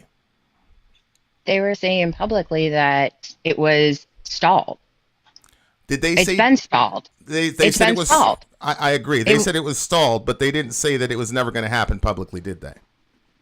No, but they said it was stalled, and it was a constant source of debate, but it wasn't like they were joining NATO tomorrow. Like, Ukraine applied for membership, just like they applied for membership to the, EU. But that didn't mean that they were given membership. Yeah. So Russia, instead of waiting to see how everything was going to fall, decided to go in and invade the country without it actually becoming a member of NATO, or without NATO really putting it on the docket. Sadie, February 7th, 2019, the Ukrainians amended their constitution to allow for NATO expansion to Ukraine. Yeah. Okay, so that doesn't mean that NATO was going to allow them membership. Okay, so here is what the Russians are seeing. And so you're saying that, like, you're basically saying that if my neighbor doesn't like what I'm doing, they have the right to come into my house and like what wreak you're doing. havoc? No.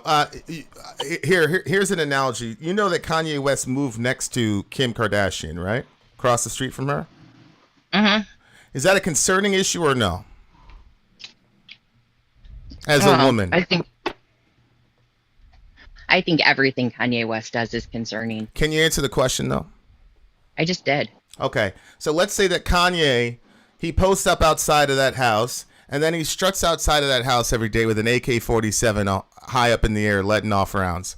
If Kim Kardashian, and then people start visiting Kim's house, and Kanye starts killing them, and then starts threatening their children. If Kim Kardashian one day walks out and says, "Listen, if you don't get inside of your house and stop putting your AK-47 in the air, we're gonna have some serious problems."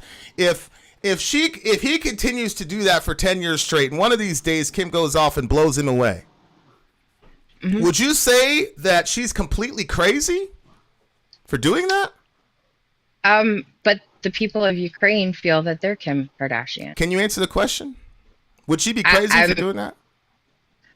No. I mean, but what I'm saying is that you are taking the pro-Russia stance without looking at the fact that evidently both sides of the situation views themselves as Kim and the other as Kanye. Dear sister. No, what have I said that's wrong? You're completely wrong. What have I said that's pro-Russian? You are defending the right for Russia to impose itself on the Ukraine. Okay, dear sister, you may not have heard the earlier part of the show. I'll say it to you again. I understand why Russia did it. I don't think they should have done it. In the exact same way that I understand why Russia would bomb a hospital if it's full of a military that's hostile to you, but I don't think they should have done it. In just the same way, I understand why Azov and the rest of those folks would set up howitzers by kindergartners. I understand why they would do it for the tactical benefit. I don't agree with it. I have a question. Do you think I just want you and I to be on the same page. I'm not defending Russia. I said I understand why. I agree, but let's agree on that. I've said for the record a million times, I understand why the Russians did it. I understand why the Ukrainians did it. I disagree with both. Okay? Well, so we don't have to say that I'm being pro-Russia. Go ahead. Okay, so is the whole of the Ukrainian military Azov? Of course not. There's the right sector. There's C-14. There are regular people that have joined the regular military, as we've covered, that have the rune on there. That's an SS Nazi reference, etc., etc. Azov is somewhere between 900 and 2,500 soldiers. They're a battalion. Okay, and the Ukrainian military is like what, 126,000, right? Is that about it? What does that have to do with what I just said? Well, I'm trying to understand, because if it's like 900 people in the Azov battalion and the military is 126,000 strong, then that's like 0.7% of the military, but they're everywhere, because every time what do you mean by everywhere? Like every time you talk, no, sister, I said Mariupol, which they were confirmed to be there, and Bucha, which they shot a video where they were there.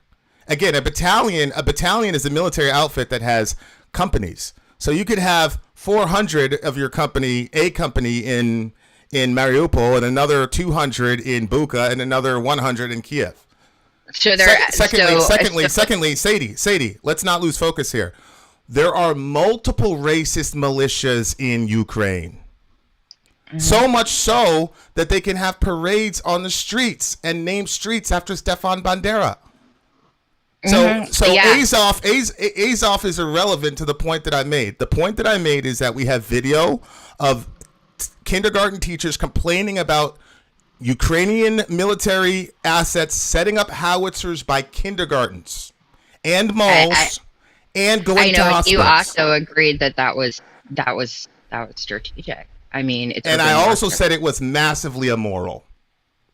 I compared it to Hezbollah and Hamas, but that's the world that I live. I deal with the paradox. I understand it as far as the strategy, but morally, it's reprehensible.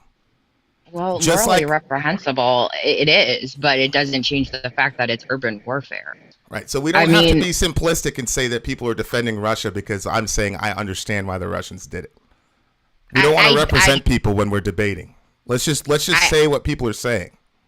I'm just telling you that I come from it. I come from a point of view that is greatly shaped by my community. In my community, the way that everything has played out is a really, really hot button topic. And it's not because there are people who disagree. It's because there are so many people who feel like this has been going on for so long and the world is just finally getting to it. And now you have all of these people who are pushing Russian propaganda, and you Define leave an what entire Russian propaganda is. What is that? Russian propaganda is okay. The video that you posted. Which video? There is the video of the girl last night. Okay. The young lady that was bombed in Mariupol? Mariana. Yes. Mariana. I can't remember what her last name is. Her testimony is Russian propaganda. No. Not her testimony. In the beginning, it was a spokesperson from the Russian military or Ministry of Defense that said she was a crisis actor. When she was talking about the makeup, she was referring to the fact that it was a Russian spokesperson who said she was a crisis actor. Okay. That is propaganda. And I put that in my response, which you never responded to.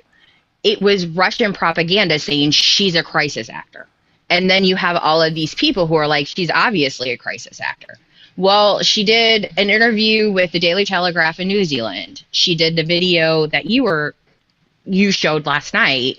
But when she was talking about she didn't put makeup or anything like that on, it was a direct response to the fact that the Ministry of Defense in Russia was claiming that she was, in fact, a crisis actor. Did you hear her say there were no airstrikes? I did hear her say that we're not talking about the airstrikes. You asked me about Russian propaganda. Right. The reason I'm talking to you about airstrikes is because who told us that there were airstrikes? The AP. And I read an article. Where did the AP get that information from? I read an article, and I'm going to go back and try to find it. It was an article that was done by AP journalists who said they did hear an airplane. Now, they said that they heard the airplane. She said that she didn't. I don't think it was an airstrike. I think that it was shelling. But it was largely reported as this massive airstrike against innocent children in hospitals. Isn't that true? Isn't that how it was reported? It was, but shelling is shelling somehow lesser? Yeah, it is. Like really? Oh yeah. Like shelling like is really. Oh yeah, for sure, 100%. You know what? You know how I know? Wrong. No. You know how I know there's a vast difference between shelling and an airstrike? The reason is very obvious. That's why Zelensky is continuously calling for a no-fly zone. Airstrikes are massively devastating, and she only heard 2 shells. Those are not the impressions of that incident that we got from the Ukrainian intelligence apparatus. So okay, well, I'm weird because I'm weird because I think that, the fact that the hospital was destroyed was bad. However it was destroyed, I guess I'm not going to split hairs because there was a dead woman and, all of these people had to be evacuated. Why? To me, that's bad. Let's pretend the Russians did that, right? Because I don't know who did it. But let's say the Russians did it. Why? What motivation would they have to attack that hospital?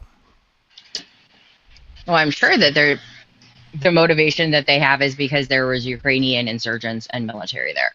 Okay. So if I am a commander, right, and I still have civvies in that hospital, what do you think I would do about putting my soldiers in that hospital building? There were 3 hospitals, and I'm not sure where the military was actually located because there were 3 hospitals. There was 1, 2, and 3. And I think that she said that it was 3. Do you think that the Russians had eyes in the sky and that the Ukrainians knew that? I don't know. I wasn't there. Well, what do you think is just basic military tactics? Basic military tactics? I'm sure that the Russians knew that there was military and insurgents in the area, and they chose to strike. Okay, so you will agree with me that it is immoral for the Russians to light up that hospital, even if there were Ukrainian assets there. We agree with that. Yeah. You also agree that it's also immoral for Ukrainian soldiers to post up there knowing full well the dilemma that would put the Russians in. Isn't that true? Would you agree with that would be immoral for the Ukrainian military to set up shop in a hospital where civilian women are? Is it immoral? Yep. I guess that. Okay. But is it tactically smart? Yeah. It's also tactically smart to take out a building where a bunch of soldiers are. That's 101, right? But my point is, that's not the message that the intelligence apparatus in Ukraine gave to us. They didn't say there were 2 shellings which resulted in the death of a civilian because we posted up a bunch of soldiers in a hospital. That's not what we heard, Sadie. What we heard was there was this devastating airstrike. The Russians were relentless, and they specifically targeted a hospital that had children in it. They purposely left out salient elements of information. And my question to you is, why does that keep happening, and is that okay? Or should we know the actual truth about what happens in a given situation? I mean, I'm all for knowing the truth. I'm also all for tactical warfare. I mean, they've been invaded. I mean, if you're invaded, you do what you have to do to survive. Okay. I mean, I don't have Amy and I were talking about it. I don't have the same I don't have the same worldview that you do when it comes to death and destruction. I just don't. I wish that I could. When it comes to Russians being killed, you seem to be fine with that. It comes to Ukrainian and Polish Jews being killed, except for when they're being killed by Ukrainians, like they did during Stefan Bandera's time, then that's a little gray. That's what I've read from you so far, in all sincerity. No, in all sincerity, I'm not going to disagree with you. I'm not going to disagree with you at all, because I don't have a problem with Ukraine not wanting Russia there. And I don't have a problem with Ukraine deciding that they're going to take every tactical advantage that they have. Okay, so that's a sacrifice of children and a woman, though.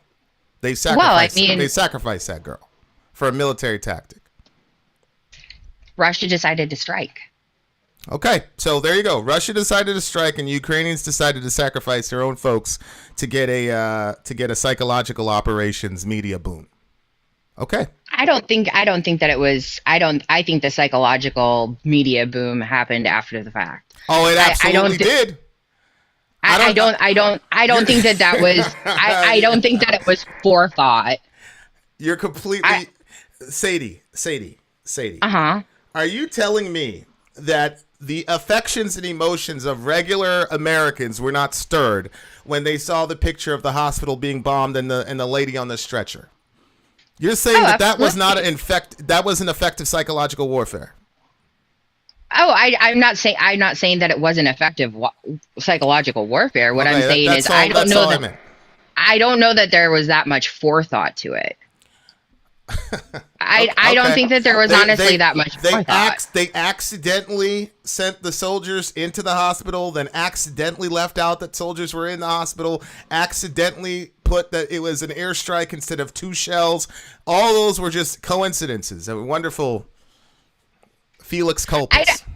I don't think that it was like you look at this, and I think that it's weird. And I was talking with a friend of mine about it because we were talking about Vietnam, and you look at it as like, it's fascinating. Actually, you have these ideas of what has already been set up to be the most effective, when the truth of the matter is that shit happens in war on a fly. And did they go in there because it tactically was smart? Absolutely. Do I think that they were just waiting for a photo op? No, there's going to be photo ops everywhere. I don't think that they specifically went in there for a photo op. I think they went there because it was tactically the right move. Do you know any psychological operators personally, Sadie? Does my therapist count? No, your therapist doesn't count. Bummer. Sadie, these things are planned in minute detail, and those kinds of operations are not difficult. I've already talked to the group about Hezbollah, Hamas, Al Qaeda. All of those folks do that when they're outnumbered to use the media because of the whole Jane Fonda situation in Vietnam. There's a big, giant 500-page book on it that's required reading. So this is not some thing that just happened on the fly where there's all these happy coincidences that just happen to benefit Ukraine. Sadie, the media specifically did not mention. Sadie, how comes none of our media apparatus have mentioned that they are setting up howitzers by schools and malls?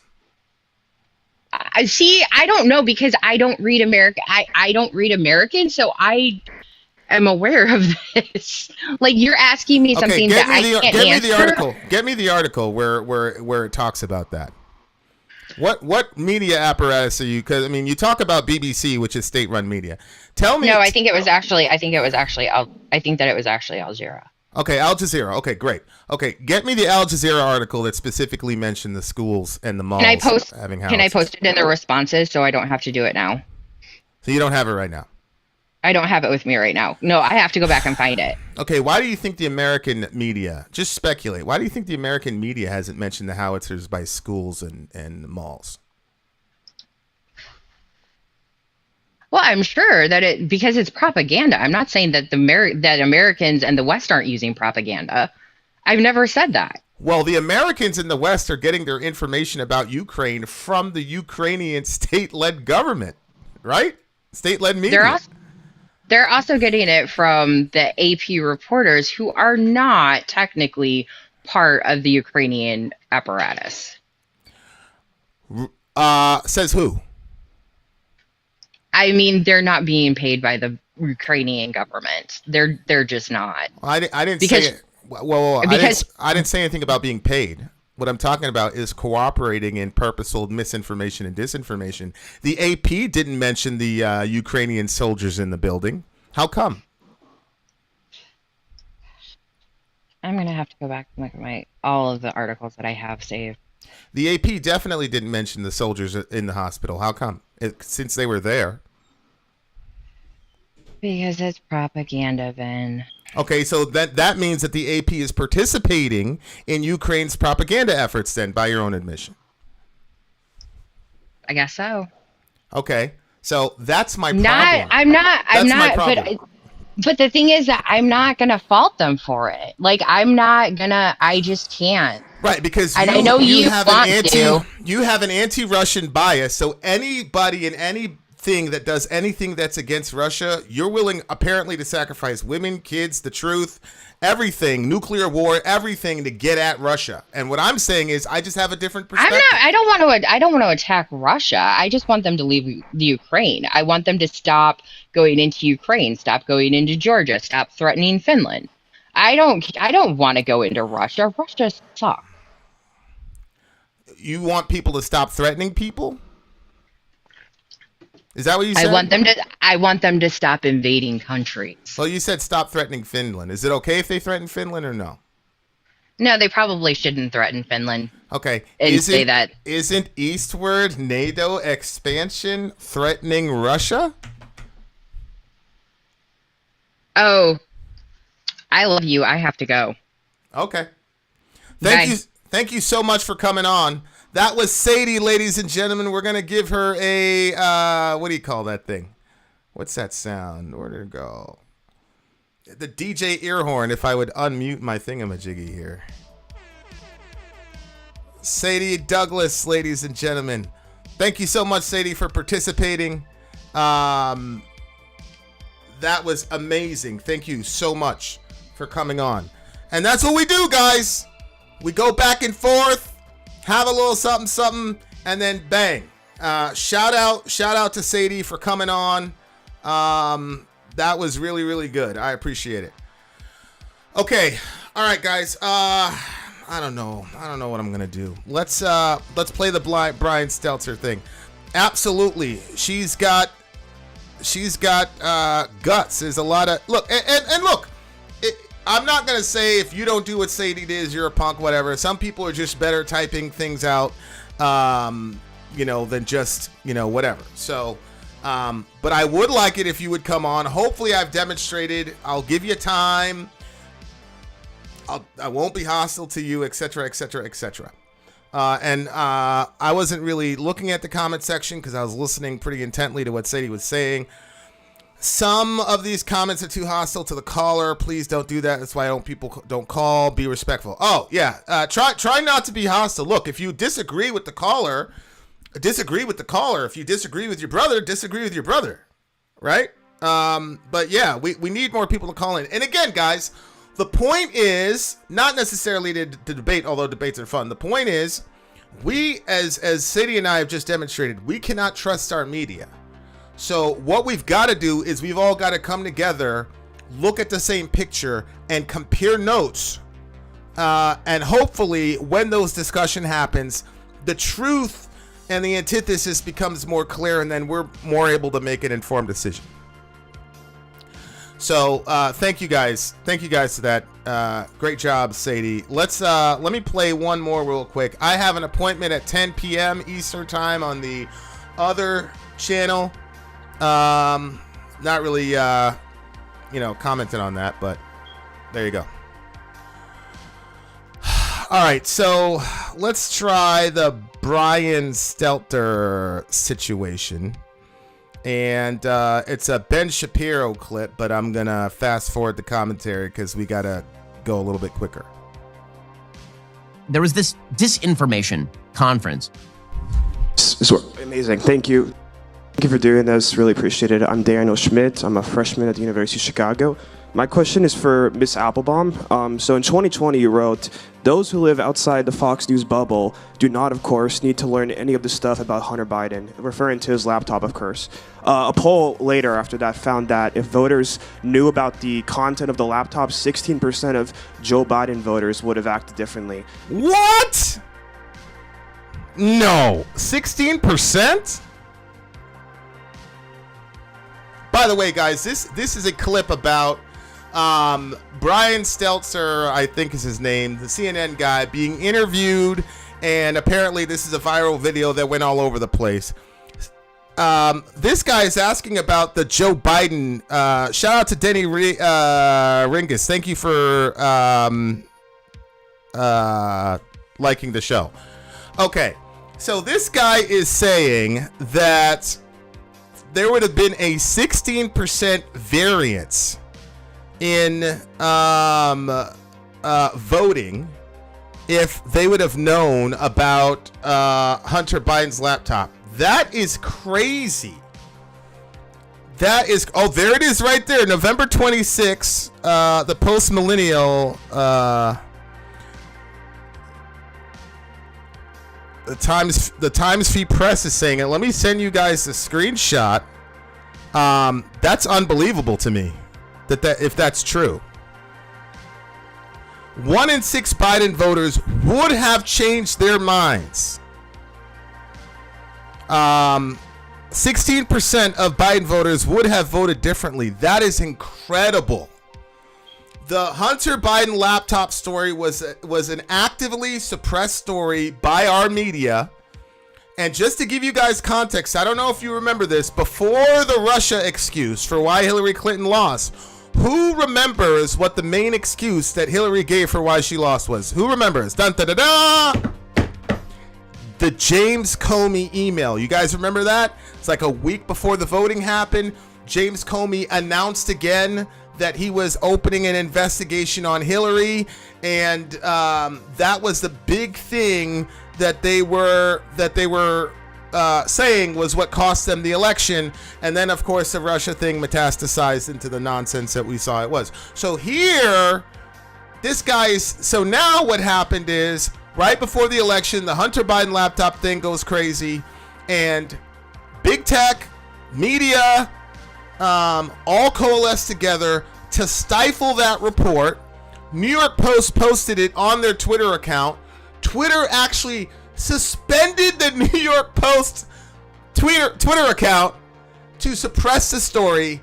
And then years later, we find out, actually, no, it was all legitimate. We're getting data dumps from this constantly over and over again. We're probably going to do it. We're probably going to do another show later on tonight about that. And voters are saying, if I would have known, I would have voted differently. Interesting. Very, very, very interesting. Of course, we know a few weeks ago, the New York Times confirmed that the content is real. Do you think the media acted inappropriately when they instantly dismissed Hunter Biden's laptop as Russian disinformation? And because that actually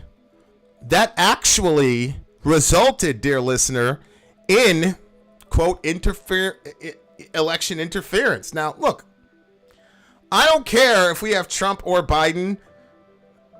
Kids are still in cages. CEOs are still doing all types of crazy shit. It makes no difference to me. But that is election interference. What they did. It is that. That is what that is. What can we learn from that in ensuring that what we label as disinformation is truly disinformation and not reality? My problem with Hunter Biden's laptop is I think it's totally irrelevant. I mean, it's not whether it's disinformation or, I mean, I don't think the Hunter Biden's business relationships have anything to do with who should be president of the United States. So.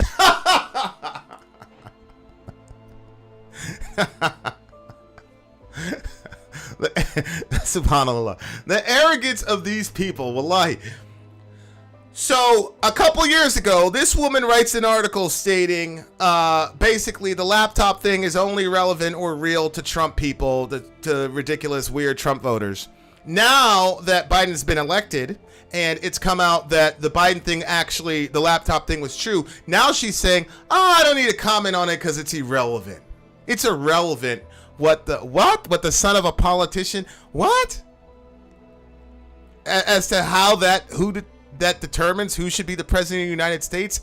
Ma'am, I don't know who you are. But that is not for you to decide. It's not for folks in the media and social media to decide for us whether or not Hunter Biden's escapades that are found on that laptop are disqualifying events for Mr. Joe Biden. That's not your call to make. That's our call to make. Your call to make is simply to bring us the information so that in a democracy we can make an informed decision. But these people are so arrogant that after they've done the deed and got the eventuality they wanted, now they get to gaslight us and say, oh, that's irrelevant. It's irrelevant if he's got to deal with the DOD and Metabiota to create labs of pathogenic research of zoonotic whatever in Ukraine. Irrelevant. It's irrelevant if he's got millions of dollars in a slush fund with the Chinese. It's irrelevant if he took millions of dollars from a former mayor of Russia. All of these things have been discovered from this laptop. So we've got Ukraine, Russia, and China, literally the top three hottest nations on the American adversarial, maybe get it to World War III table. And this guy is in the middle of all of it, and you're saying that it's irrelevant and that we shouldn't have had the information prior to making this man the most powerful person on the planet?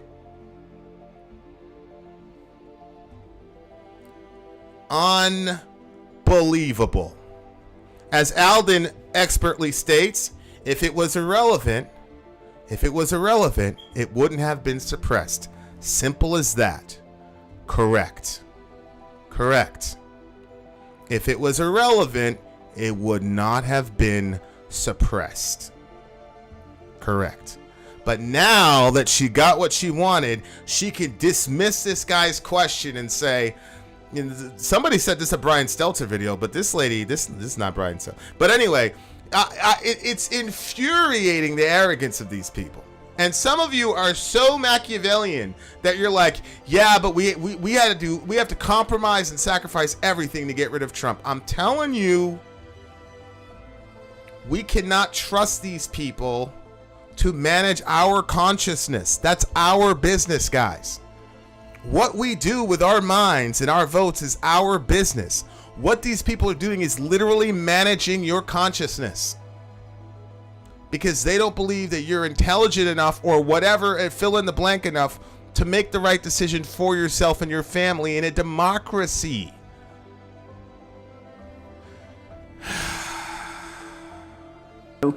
I don't find it to be interesting. I mean, that would be my problem with that as a major news story. You don't find it to be interesting, but you worked on mocking Trump supporters for bringing it up, and the institutions, etc., and the circles that you belong to suppressed it. But now you're trying to gaslight me and say it's not interesting?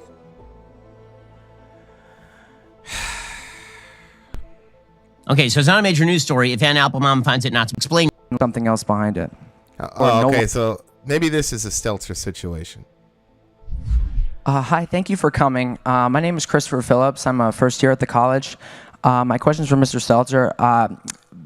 You've all spoken extensively about Fox News being a purveyor of disinformation, but CNN is right up there with them. They pushed the Russian collusion hoax. They pushed the Jussie Smollett hoax. They smeared Justice Kavanaugh as a rapist, and they also smeared Nick Sandmann as a white supremacist. And yes, they dismissed the Hunter Biden laptop affair as pure Russian disinformation. With mainstream corporate journalists becoming little more... Okay. So this is the reason this video went viral. This kid just went... Here's Chris Sims. He's bumping lines and banging hookers. No, he's making DOD deals with Ukrainian biolabs that are connected to Black and Veatch. He's taking millions of dollars from former Russian mayors, and he's got millions and millions of dollars of a slush fund with China, one of whom he actually threatened to sue because they wouldn't clear one of his $150,000 deductions. Chris, I think you need to read a little bit more about what's actually in the Hunter Biden laptop, because you don't appear to be familiar with it. Okay, this kid, he just went off on them. Jussie Smollett, that was a big thing. I remember that. Who's out of jail, by the way. Okay, all right, let's figure that one out. The guy almost started another race war in our country, but we continue. The Russian hoax for 4 years, CNN every single day. There was some new the only people that outdid CNN with the Russian hoax nonsense was Rachel Maddow, who said that what was it that Putin could freeze us out of Fargo and people could freeze to death because of Putin? I mean, this was unbelievable. Yeah, let's just replay that again real quick. This kid went off. Okay, I see you, young buck. And misinformation. And then you get a bunch of stories wrong. So please explain yourself, Brian Stelter. Hi, thank you for coming. My name is Christopher Phillips. I'm a first year at the college. My question is for Mr. Stelter. You've all spoken extensively about Fox News being a purveyor of disinformation, but CNN is right up there with them. They pushed the Russian collusion hoax. They pushed the Jussie Smollett hoax. They smeared Justice Kavanaugh as a rapist, and they also smeared Nick Sandmann as a white supremacist. And yes, they dismissed the Hunter Biden laptop affair as pure Russian disinformation. With mainstream corporate journalists becoming little more than apologists and cheerleaders for the regime, is it time to finally declare that the canon of journalistic ethics is dead or no longer operative? All the mistakes of the mainstream media, and CNN in particular, seem to magically all go in one direction. Are we expected to believe that this is all just some sort of random coincidence, or is there something else behind it? Yo! I don't know how he's gonna answer this. I don't know how can you answer that? That's like when Sanjay Gupta was on Joe Rogan. Joe Rogan was like, "Yo, they lied, bro." He's like, yo, why'd they lie? He's like, I don't know. He didn't even mention the horse dewormer and all the other stuff that they did. Wow. That's pretty fascinating. That's pretty fascinating, I must say. Oh my God. Okay, let's see what this guy has to say. And notice also how he said, they're right up there with Fox News. which means that he's saying that Fox News are also disinformation specialists. But Brian, you're here right now representing CNN, so now we're coming for you. I don't know how he's going to answer this one, guys. I really, really don't. Let's see. It's too bad. It's time for lunch. Yeah, I bet, bro. I bet. I wouldn't want to be in your situation currently. Seconds. No, I mean, there's a clock that says 30 seconds. But I think my honest answer to you, and I'll come over and talk in more detail after this, is that I think you're describing a different channel than the one that I watch.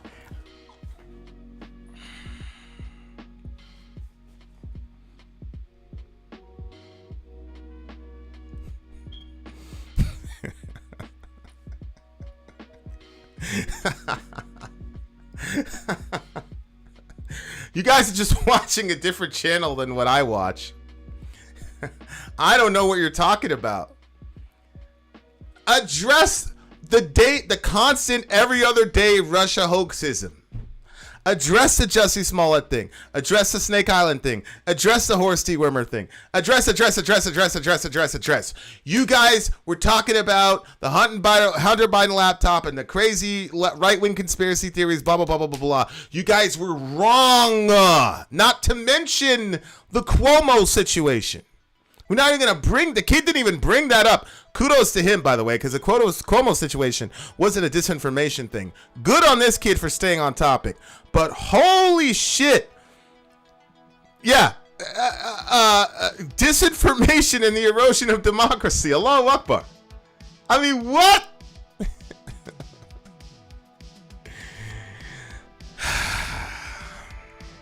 But I understand that is a popular right-wing narrative about CNN. I think it's important when we talk about Oh, here we go. Okay, so now the kid is a right-winger. He's a right-winger. Even though, as I pointed out, because I knew he was gonna, I knew he's gonna do this. I pointed out to you, dear listener, that the kid said that they're right up there with Fox News, which means he was also saying that Fox News was spewing inaccurate propaganda. But now, but again, this is what I tell you guys. If anything makes Russia looks bad, anything that makes Russia look in any way sympathetic, Ukraine look unsympathetic, and America look like imperialists, that's all Russian propaganda. It's a nice little Pavlovian tick that you can throw out there, and it'll immediately disarm the conversation because you don't want to be part of Russian propaganda. So now here you are.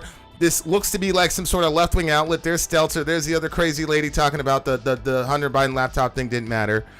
Now I get to call you a right-winger or imply that you're a right-winger in front of all these people so that you'll back down. Address the specific examples that the kid brought up, Mr. Stelter, please. We continue. Holy moly. Reality and democracy. All these networks, all these news outlets have to defend democracy. And when they screw up, admit it.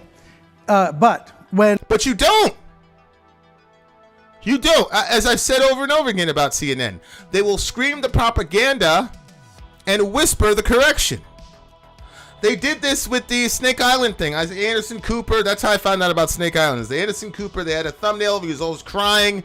F you, Russian warship. They all died. Then they read the thing about the Medal of Honor, whatever the 13 victims of Snake Island got. I had to YouTube, Google, website search to get the correction, and the correction was a paragraph this big, and it said, looks like all those Russian Snake Island people survived. You guys have absolutely made those mistakes, and no, you have not corrected yourself. No, you have not. Just be honest about it. I did a segment earlier. We were talking about the Russian invasion. Now, look, I said I was wrong about the Russian invasion. That was my personal opinion. I didn't even put this on this platform.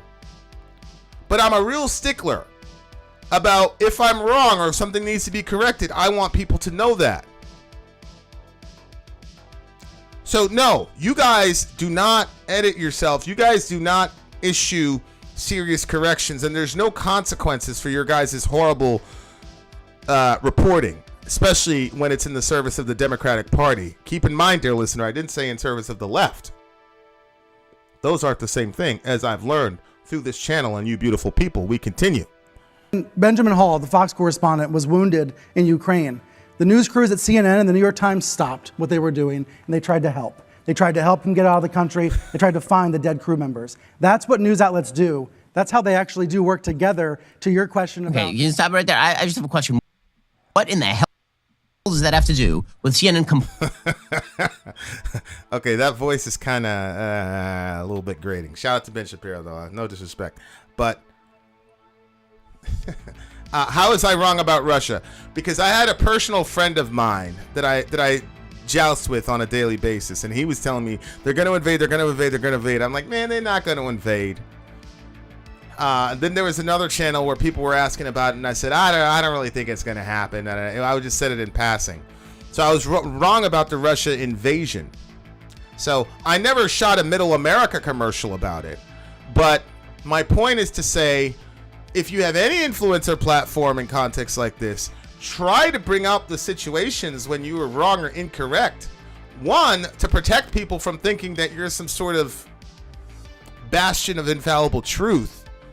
But the other thing is, it makes you a lot more focused about making sure that you have all your sources. Because if you have to keep admitting when you're wrong and you don't like that feeling, then before you fire up your camera to shoot, you're going to make sure that all your shit is together before you shoot and say something. So these mechanisms are there actually to help you and to help your audience be as accurate as possible. But these guys, now what they're doing is he's bringing up this emotional, again, the manipulation of emotion. Oh, this guy got killed and Brian Hull got shot and we all stopped what we were doing and we tried to help and we tried to find the dead guy. No, you didn't. And you shouldn't. That's not your job. That was not the job of the New York Times and all the rest of them to go on a security mission to secure the body of a dead reporter or to retrieve his body. Ridiculous. I'm sure we had Polish special forces, we had the Grom, whoever went down there and recovered his body or whatever. It was not the New York Times and whatever. But again, it's this ridiculous, emotional, let me tug on your heartstrings. A journalist died. Maybe a bunch of people in the audience are probably aspiring journalists. Oh, a journalist died. So pay no attention to the 5 or 6 elements of propaganda and lies and smears that we did. We almost destroyed a man's career. Another kid, we had his face on TV all over the place as some horrible white supremacist and all the rest of it. We actually ended up getting sued and having to settle out of court millions of dollars for lying about that kid. Oh, you're a right-winger. Plus, look at this emotional situation. Brian Hull was a Fox News guy. He got shot. But Stelter doesn't realize that the analogy he used, or the event that he used where they stopped everything they were doing to help Fox News in this highly emotional moment, literally goes lockstep with what the kid said, because the kid said that Fox News and you guys are propagandists and that you are right up there with them. So the kid wasn't saying that you have a oppositional relationship to Fox News. He was saying that you guys are different sides of the same coin. So even this emotional situation, and it warrants emotion, all it does is illustrate the truthfulness of what this kid said and the very naked and bald, pun on purpose, this naked attempt to distract this kid failed miserably. God almighty. Completely blowing a series of stories in dramatic fashion over the course of years, all directed in one direction. That someone was wounded, and so we had people there who helped. What does that have to do with anything? Nothing. I mean, I assume so with the Red Cross, but the Red Cross is not a journalistic outlet that purports to be objective in its news coverage. The media continue to be the great story of American politics. Is that everything? Okay, so that's everything that the guy said. All right. I mean, can you believe they spend $100 to $250 million on a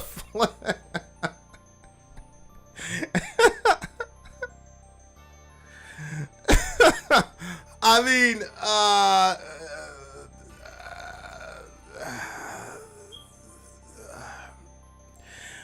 what can you say, dear listener? What can you say? Does Ben Shapiro acknowledge Fox News is not fair and balanced? I don't know. This segment wasn't about Ben Shapiro. But again, what I will say is, so we can all keep on task, this kid came out and said, you guys are right up there with Fox News. There was this disinformation conference. He said, you guys are right up there with Fox News. So he included Fox News in the disinformation. I'll play it again, because that's the only thing that's important here. And the response was to smear this kid as a right-winger, and he doesn't know what he's talking about, and this is not the whatever. Listen to it closely again. My question's for Mr. Stelter. You've all spoken extensively about Fox News being a purveyor of disinformation, but CNN is right up there with them. They push right up there with them. So this kid doesn't deny that Fox News is a purveyor of disinformation. Look what they're saying about Ukraine. He's saying, you guys are right up there with him. And what does he say? What's the first thing? First thing he talks about is, we got to go to lunch. The second thing he says is, yeah, this is a right-wing talking point. All right, guys. I have another appointment in 3 minutes. If you know, you know, on the other channel. I may be back later on tonight because we've got 2 more stories to go on. Type 22 if you like the call-in debate format, call-in discussion format. Type 22 if you liked it. Give me your feedback on it. I'm going to cut that video out and let it be a standalone debate. So let me know and try to give me some constructive, not my caller, try to give me some constructive feedback on how we can make the debate portion of the show more welcoming, a more neighborly environment and things like that. I really believe that the only way we're going to be able to figure out any sort of way of hope of looking at this thing accurately is one another. We obviously can't depend on the media. Ben, I had a web week scheduled for you, but then you sent that last email, so we had to move it back. Why would I do web week if you're not going to watch it? Weird. Did I touch on the Irish MEP giving out? No, I have not. I will later. Okay. Shout out to Jen L. Shout out to her. So guys, there you go. That's kind of the future of the show. Going to be more audience involvement, going to be more back and forth, and I'm very, very confident that we can get something close to the truth on this issue. But I've got to go off on the other channel in about 2 minutes. If I see you there, great. If not, you guys know the deal. In the meantime, love your neighbor, take care of each other. Middle America, we are the media. Till next time, guys.